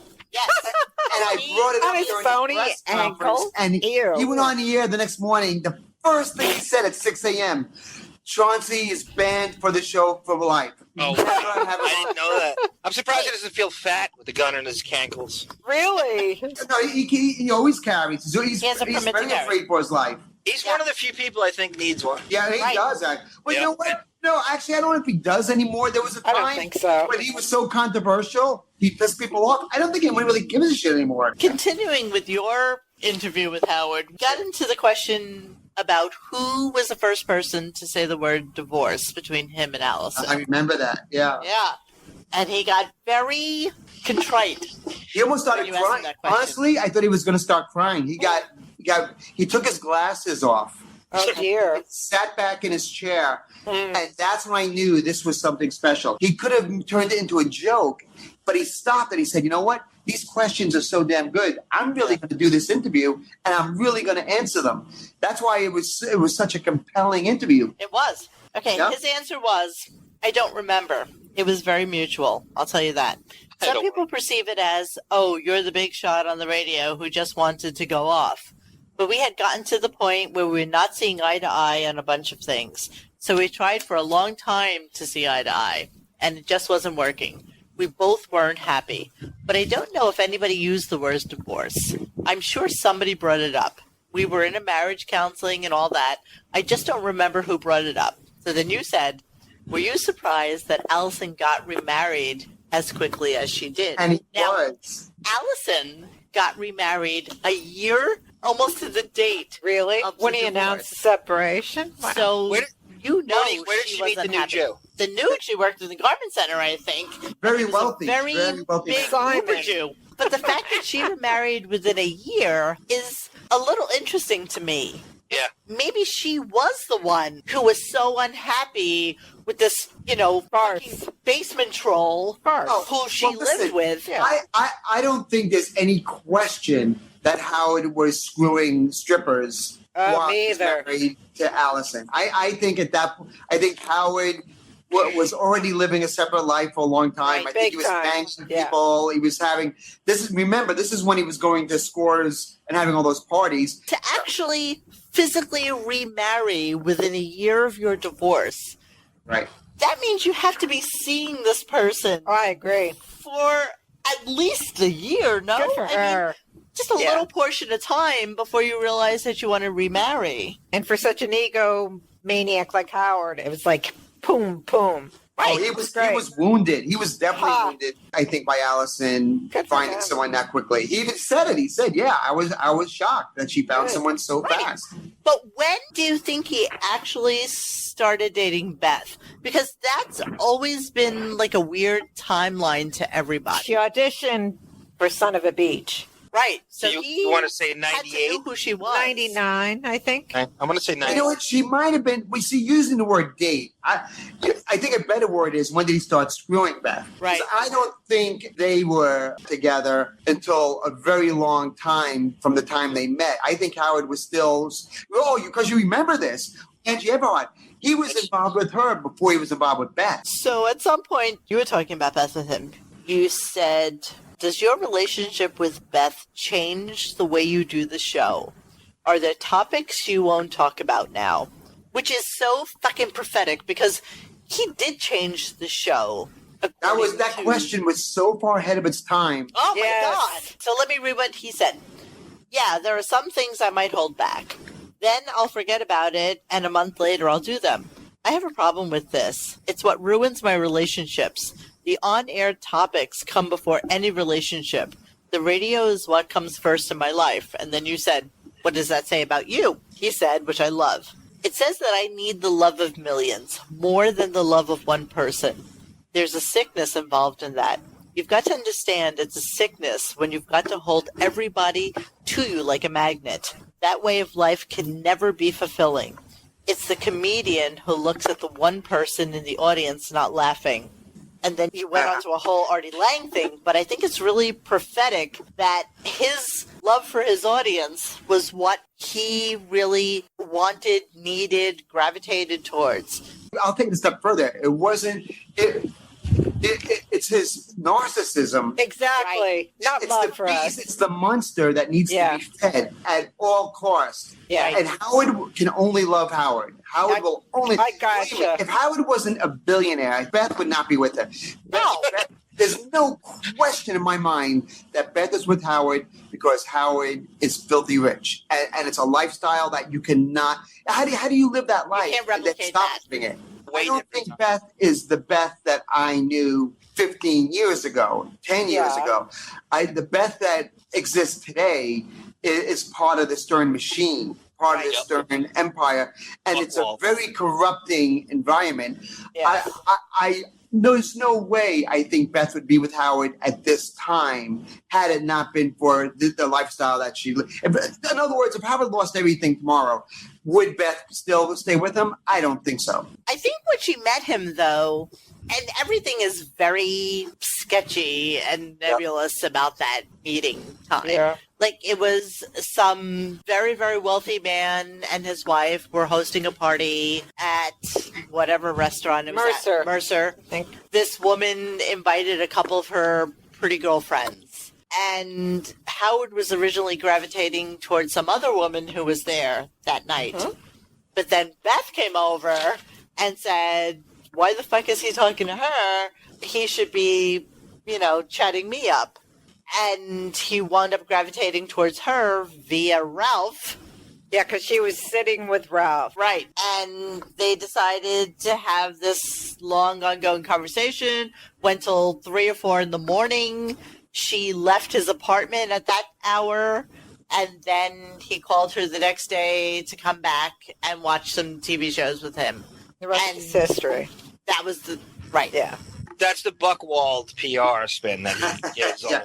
No, well, hopefully, until the book comes out, what I think we're all waiting for is the person to write the book that really can expose everything from a really inside point of view. There's got to be that moment they say, fuck Howard, I'm going to tell what really happened. They also have to permeate the show from, basically, I guess, the 90s, maybe even the Billy West years till current contemporary serious times. So you see that whole evolution. There are many, you're absolutely right, because there are many layers. And here's the quote. I barely knew this girl, but I went because I wasn't dating anyone, and I was actually miserable. It was a sad time in my life. Howard showed up with his friend Ralph. I knew who he was, but I didn't know a lot about him, which is bullshit because her brothers listened to him. That's what she said in a different one. Okay. Her father and her brothers. We started talking, and we haven't been apart since. That was almost 2 years ago. All right, cut to another interview. Benji interviewed her about a year ago or so. Benji asked if Beth was cheating on someone when she started dating Howard. Beth said she was dating a few people, but she wasn't necessarily cheating. So in one interview, she said she wasn't with anyone, she was lonely, it was a sad time in her life. And in the Benji interview, she was dating a few people, some of them Arab, maybe some of them not. And Beth said that she cheated on every single man that she was with other than Howard. What is the age gap? It's got to be 20? He's 61. She's 40. Years. Actually, the Beth blog says she's 45, right? So I don't think that's true. I think there's 43. There's evidence of her high school yearbook. Yeah. I don't think she's lying about that. No, not at all. You want to hear a fun Beth fact? Actually found her Achilles heel. She actually sent me a private email about this. I had said something to Howard on the air about Beth. He said, you think she's gorgeous, right? She's beautiful. I said, well, I got to be honest. I said, the one thing that I don't find attractive about Beth, she has very thin facial skin, and you can see her veins in her forehead. And I said, I find that disturbing. I got an email almost every day for a week asking if I was joking or not and how bad it really looks. From Beth? Yeah. Wow. She's so insecure. It's so, that's... And I was dead serious. You really can see her veins in her head. Guys, I love you guys. Fantastic. Bye. Bye, John. Loved it. Hello. Guess who? Husband of Ilaria Baldwin, Alec Baldwin here, introducing Best of RadioGunk. In this lost episode, the imbibed broads cackling like banshees discuss their UTI infections, while Arm sounds like he's calling in for my brother Daniel's solitary confinement cell in Otisville Penitentiary. Enjoy. Hey guys, so this is Summer. I'm here with T, and we're also here with Arm, and this is our second episode of RadioGunk. And tonight we're going to be talking about a beautiful soup, a handful of almonds, and the vegetation of Robin. And I'm on my second vodka cran, so... And I'm high on wine. And she's high on wine. Wait, but she's actually drinking it. She's doing it total Gindaloon style. She has red wine with, like, a ton of ice cubes in it. She made it frozen red wine. It's almost an abomination. I have to back her up completely. I love ice. This is my love. He said, what do you carry? Like 5 blocks of ice, like 5 blocks of stairs in the Lower East Side.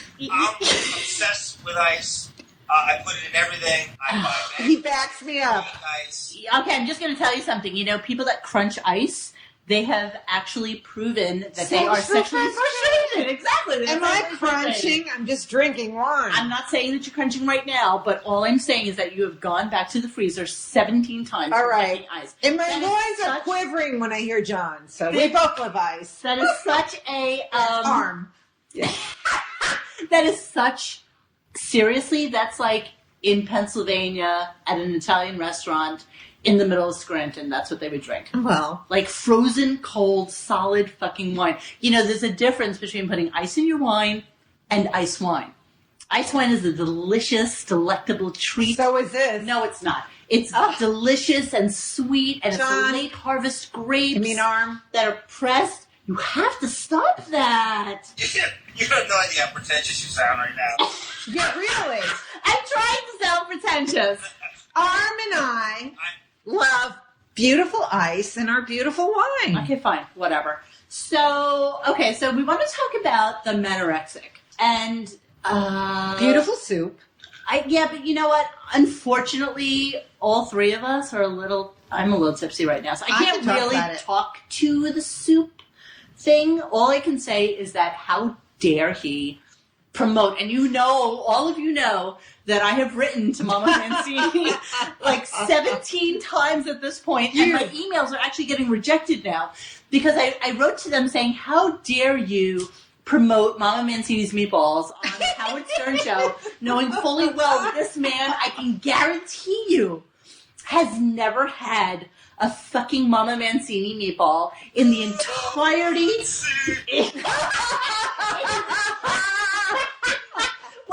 Wait, I'm sorry. We're going to have a little segue right now because Arm is going to sing Old Man River, the Ben Stern song. Oh, please do it for us, please. Old man.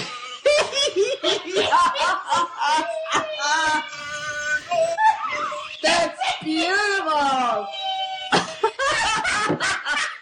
Yay! That must be fabulous. I loved it. I know, it was fabulous. Arm, you rule. Modulation.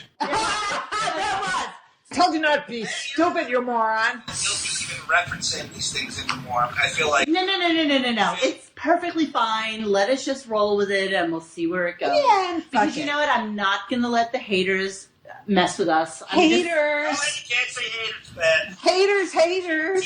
T-E is... Miss T to you. Hater. It is wigger speak. It is check-ins. Oh. You cannot say hater. Somebody's calling me. I feel like Elisa. Soda! Please hold. Who is it? I'm not saying out loud. Okay, we don't want to talk to you. Okay, sorry, I had a phone call. Oh my God, am I allowed to keep secrets from you two? No. So let me just finish my thought on Mama Mancini. So I wrote to them seriously, like 6 or 7 times. Now my emails are getting rejected by them. Like it comes back with like server unfound or whatever it is. Just like when I wrote to the White House. Wow, such a segue. I don't even know where you're coming from. But that's what happens, when you write to people. So I basically said to them, he's never tasted one of those meatballs. He says that they're delicious. He says that that's something everybody should eat. But basically, he doesn't eat meat. Everybody knows he's a pescatarian. He doesn't eat anything. What Arm? I'm sorry. What'd you say? Doesn't Marfan make her own meatballs, supposedly? Marfan.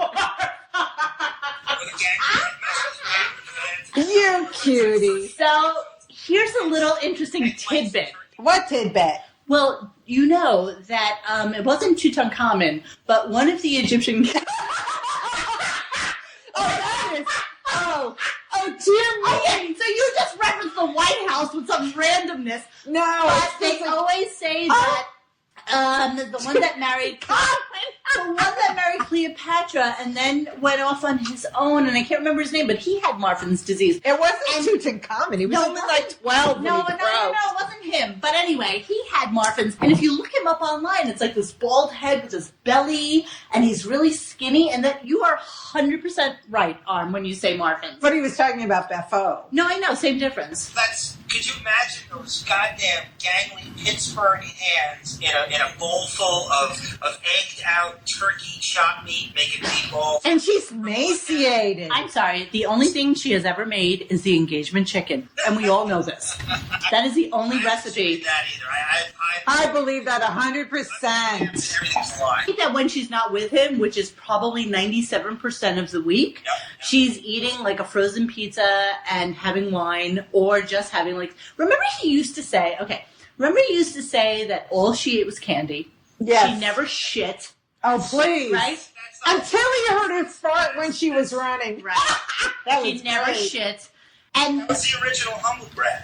that was the original. Oh, really? She's so The skinny. humble brag term wasn't created. You know what would be if she never shit? She'd have the biggest bloated Oh my stomach god, on she'd be earth. disgusting. She'd be like And 12,000 months she would pregnant. have like big zits. I mean, of course she shits. Of course she shits. She just never shit in front of him. And I remember when I was, early on with guys, I never please, or did anything like that. Even later on, You just don't do that in front of you guys. try to keep a little romance, I and I think do get with that, I really do. What about you, Arm? Poopy or no? Oh, I do all of my work on the bowl. But in front of your broads, in front of a broad. Sorry, wait a minute. Let me get to the bottom of this. Arm, do you take a little tea dip with your little boy to do pee-pee? It's a Springfield, Massachusetts Lincoln Log. Pizza. 6 pots of coffee. What do you think? I told you. Really? Yeah. Jesus Christ. I'm a depressed person. I gotta, John. I get headaches if I don't have enough. Arm. Yeah. I'm John. Arm, my love. I'm John. Really it's too late. Cat's out of the bag. Arm, my darling. Up. We are going to. We'll just, whatever. I'm John. I've been at it. We'll You can zip be it. at I don't give a Yeah. shit. I want to help you. I know you so well. Arm, my love. He drinks 6 pots of coffee a day. Exactly. His urine must be the color of coffee. Well, there was something Do you on pee brown? Is that what happens? my love. This is it. We have to help him because I can't help anybody. I can't even help myself. I can help other people. I can't help myself. I pee George Takei. Oh, honey, no, you don't. It's too pretty. It's too pretty. So a girl in my office was having a pee-pee problem Really? just recently. Yeah. Oh, she had a We're very urinary, close. a UTI? Well, she said she had no itching or anything, but she called me Oh, that's and she's gross. like, "Can you please come to the bathroom and just look at my urine?" No, we had a whole conversation at lunch. Well, about her urine. I And guess she I said, would let you look at my urine if I had a she problem. would let me look at your urine. You're my friend. So, exactly. So I would. Not you, honey. So but I I would went- let. Stop being I gross. went into the bathroom, and sure enough, there it was. What was it? It was like fucking neon orange. Like it was this color I'd never seen before. Is she skinny? She's a model, so yes, she is skinny. No, but she's not. She fits my clothes, so she's not skinny. I mean, she's just normal. So anyway, I looked at it, and I actually took a whiff because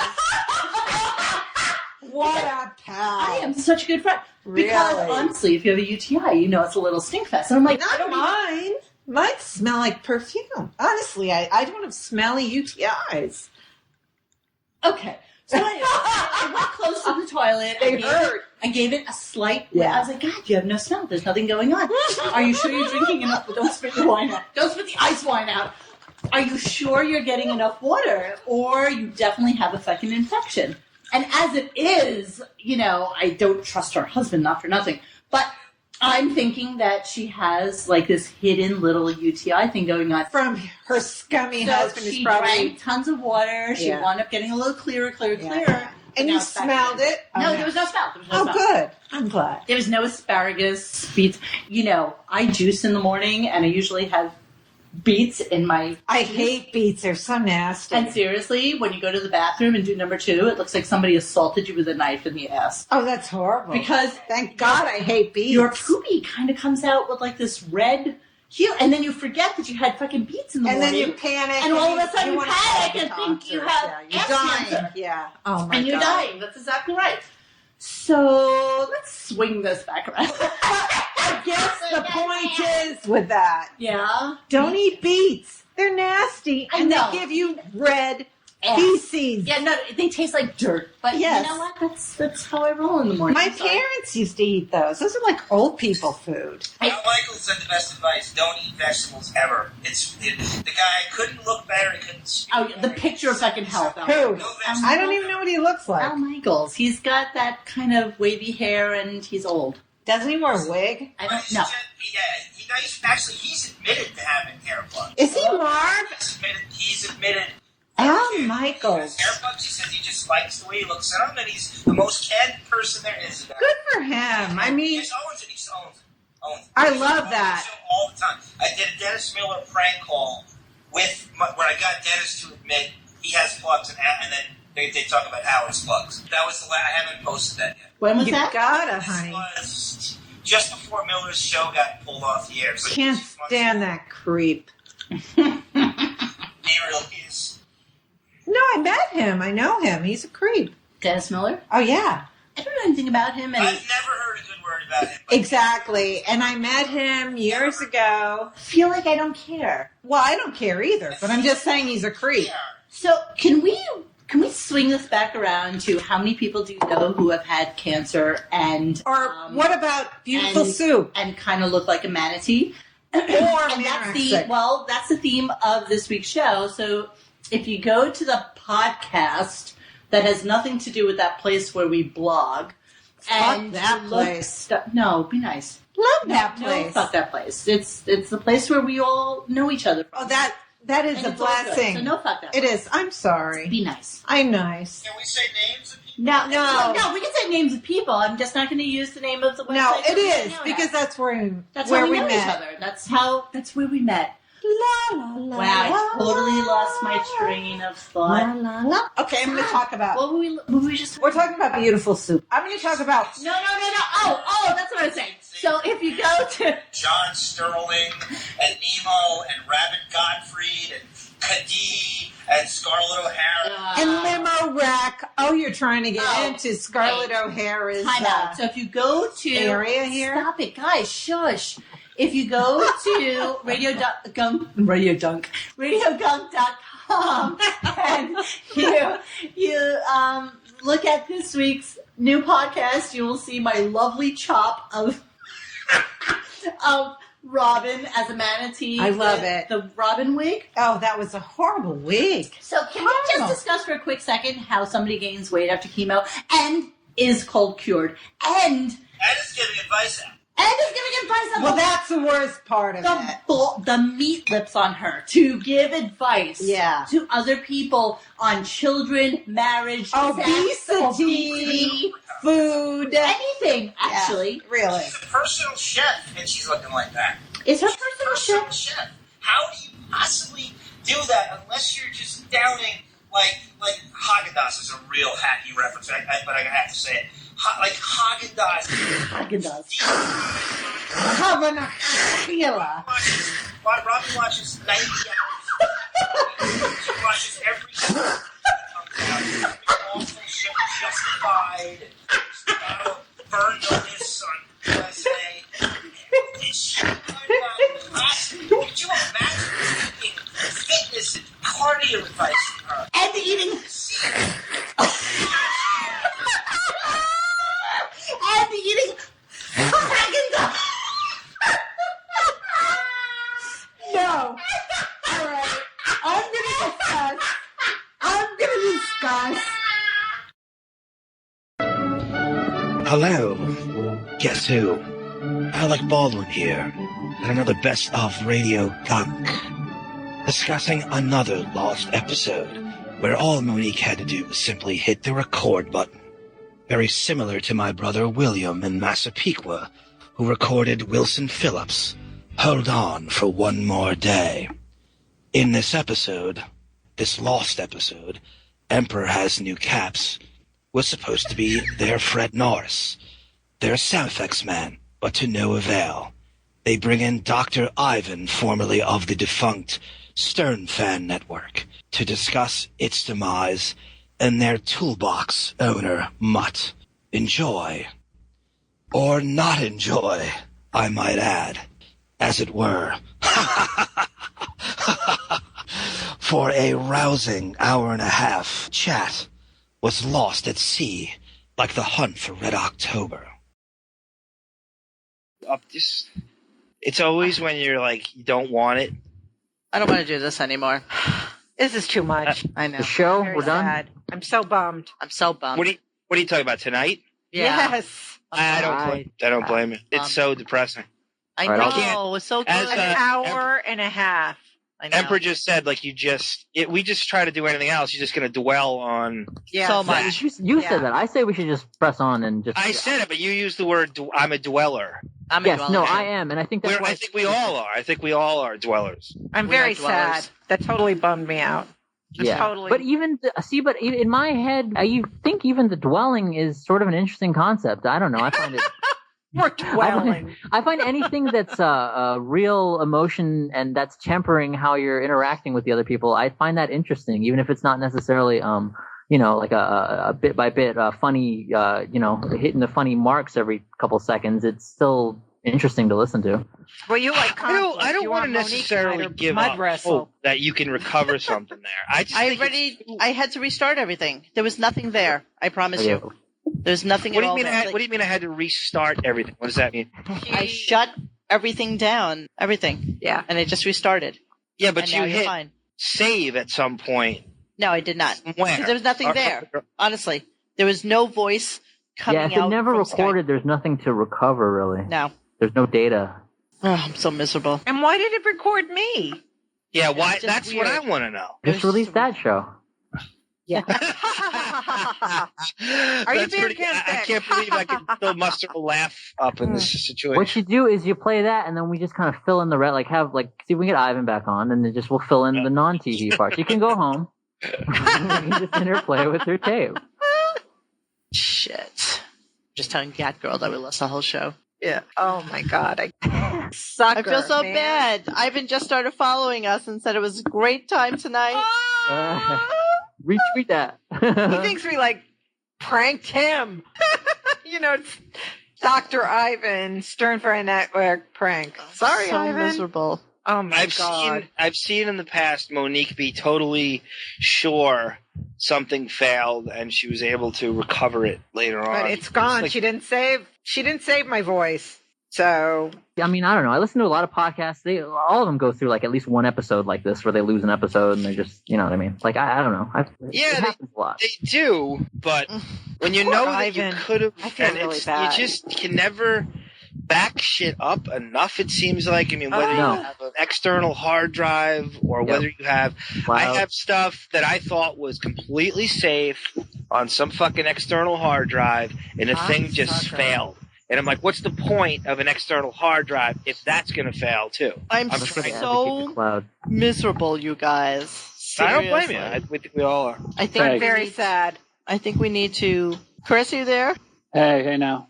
Do you know that we lost We'll our just whole do a new show? one and you can play Ivan. We lost the whole show. Let me rip. All right, I just Whole ripped off my freaking sleeves. Who's on?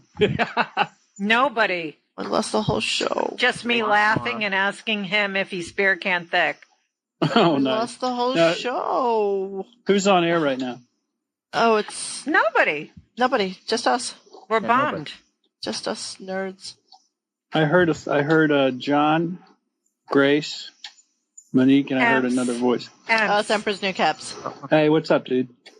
Oh, what's up, man? Who are you? He did the greatest job. Support you, Mike. We missed it. Yeah, Chris, I fucking asked your lifetime membership question, too. Real hard-hitting question.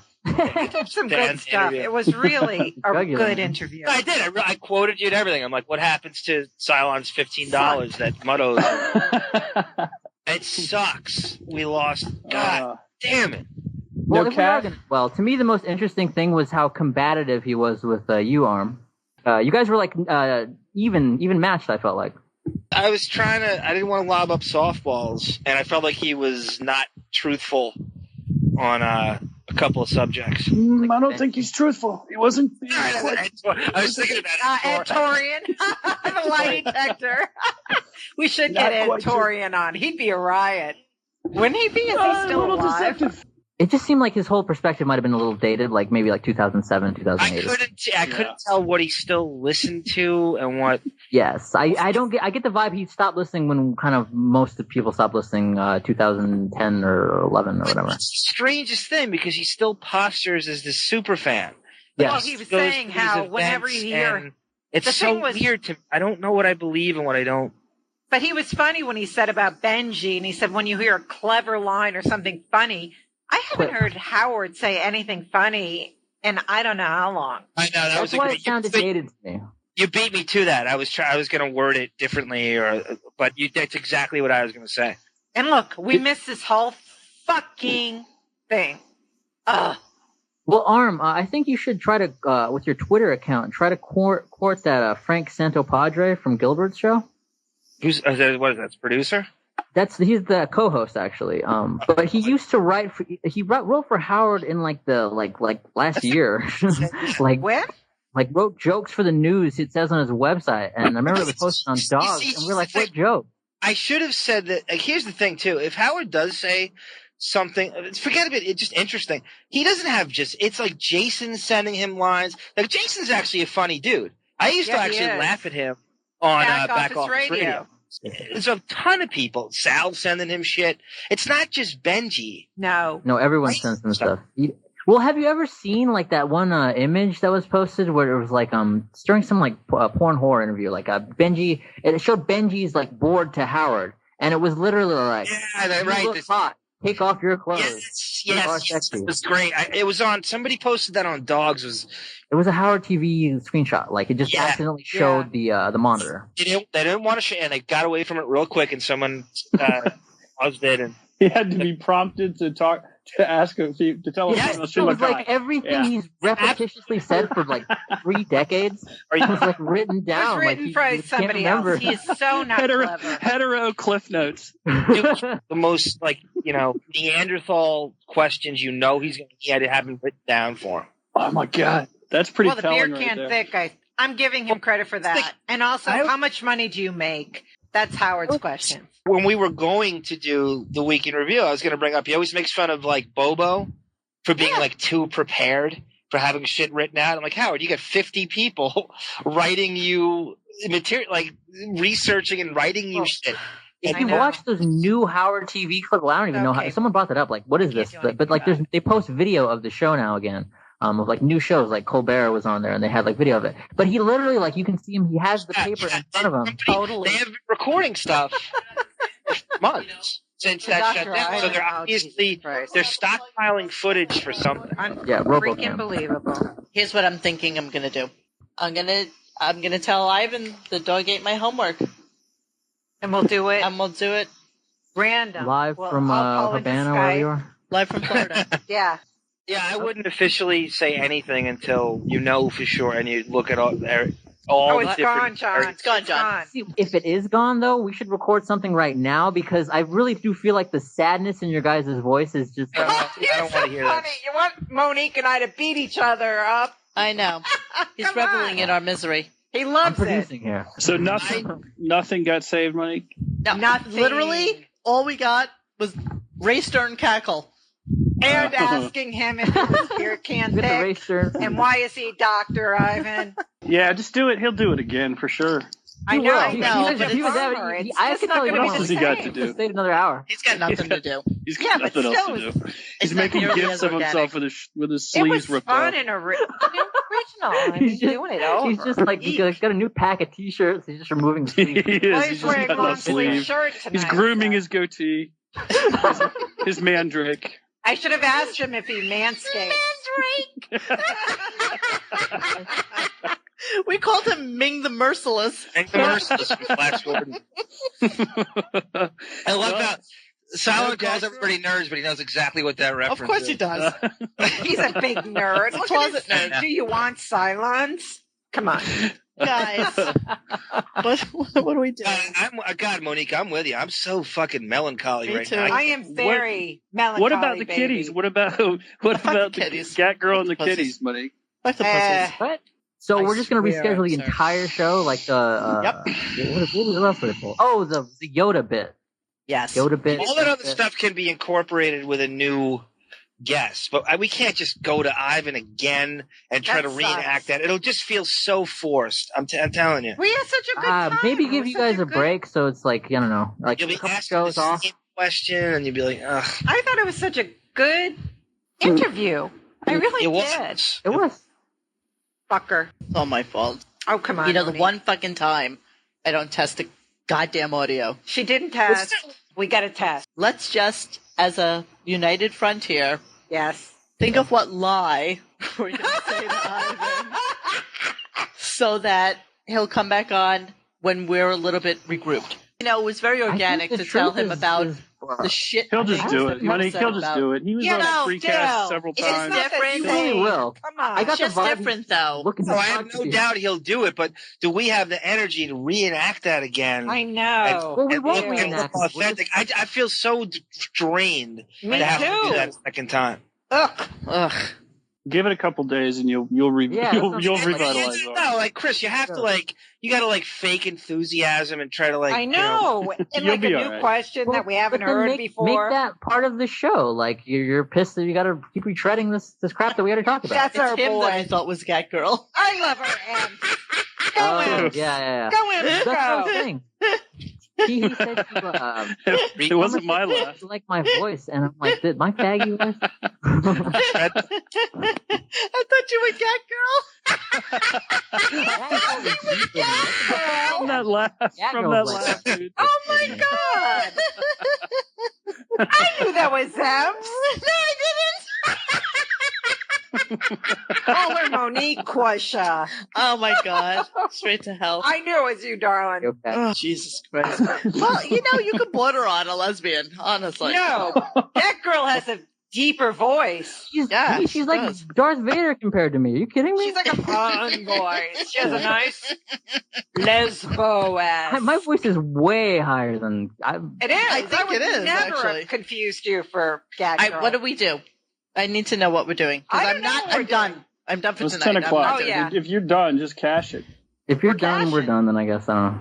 But What do that's we the do same- for the next show? You mean? I don't care right now. But we did because we had a so weekend review disappointing. scheduled today as well. Yeah, all that stuff can be done at What a do later date. What do you want to say to Ivan?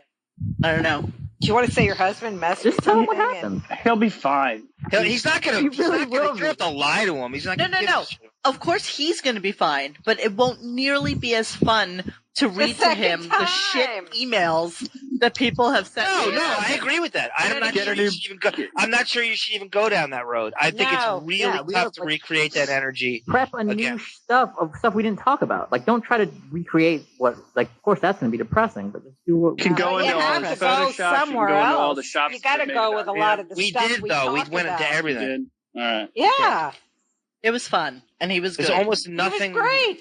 We're done with him, actually. There's nothing else to talk about. All right. Well, then can it. We're done. New I show. feel bad for him though.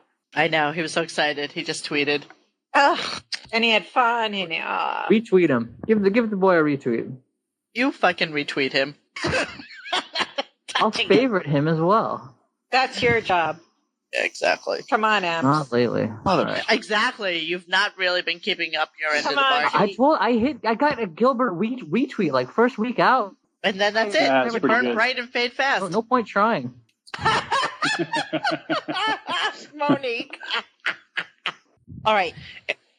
Let's Yes. think about this for a second, All guys. right, Sorry. kids. It's 10 o'clock now, so Oh my, do you know where your children are? I'm done caring about this for the night.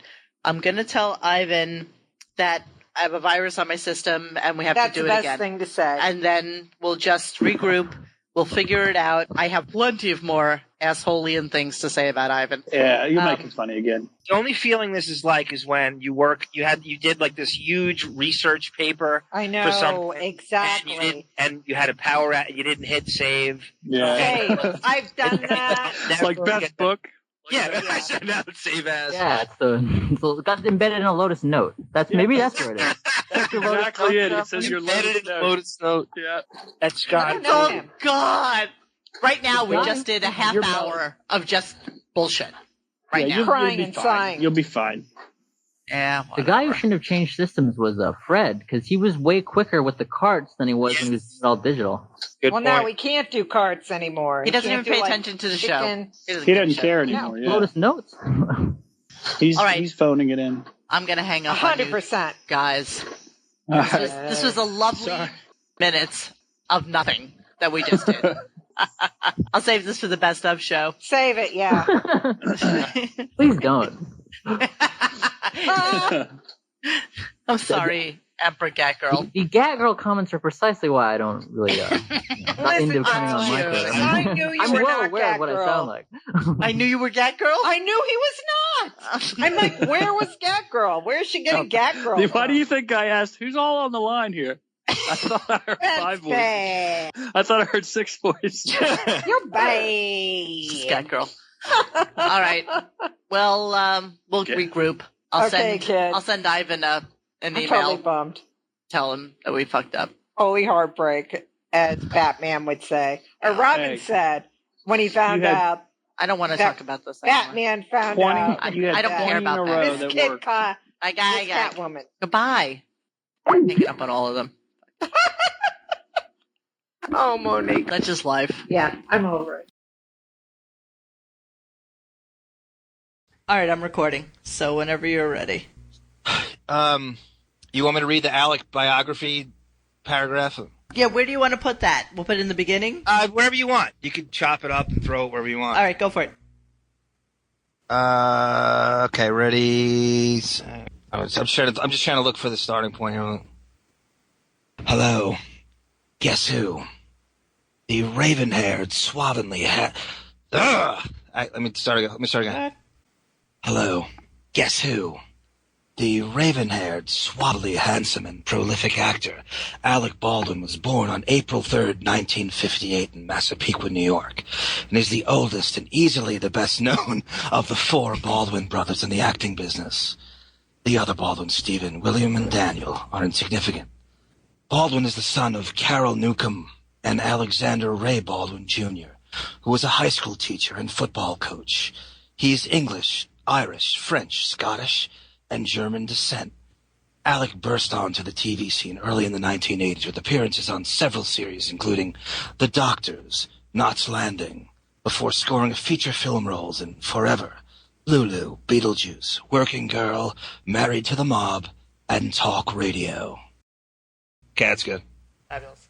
My father used to play the Bee Gees all the time. Sing it for me now. That's such a great song. Go for it. And we got nothing to be guilty of. Our love is one in a million. Never we are. And we never let it end. We are devotion. That's a horrible fucking rendition. Who are you, Maurice? You weren't even Maurice. You were like Barry. You were like the AIDS-looking one. What's his name? Barry. Barry. God, that was awful. Jesus All right. Christ. So, I guess we're done now. I'm gonna end with that song because it was so horrible. Our love is one in a million. Never we are, and we never let it end. We are devotion. Stop doing him. He has the worst of all of their voices. I know, but that's how he does it. That's how he can't keep up with Babs. He can't keep up with the smooth, I'm not doing it. melodious Barry's tones. doing it. Yeah. All right, I'm cutting you out right this moment. I want to hear you, and we got nothing, and we got nothing, and we got nothing to be guilty of. Our love, and what I make you need.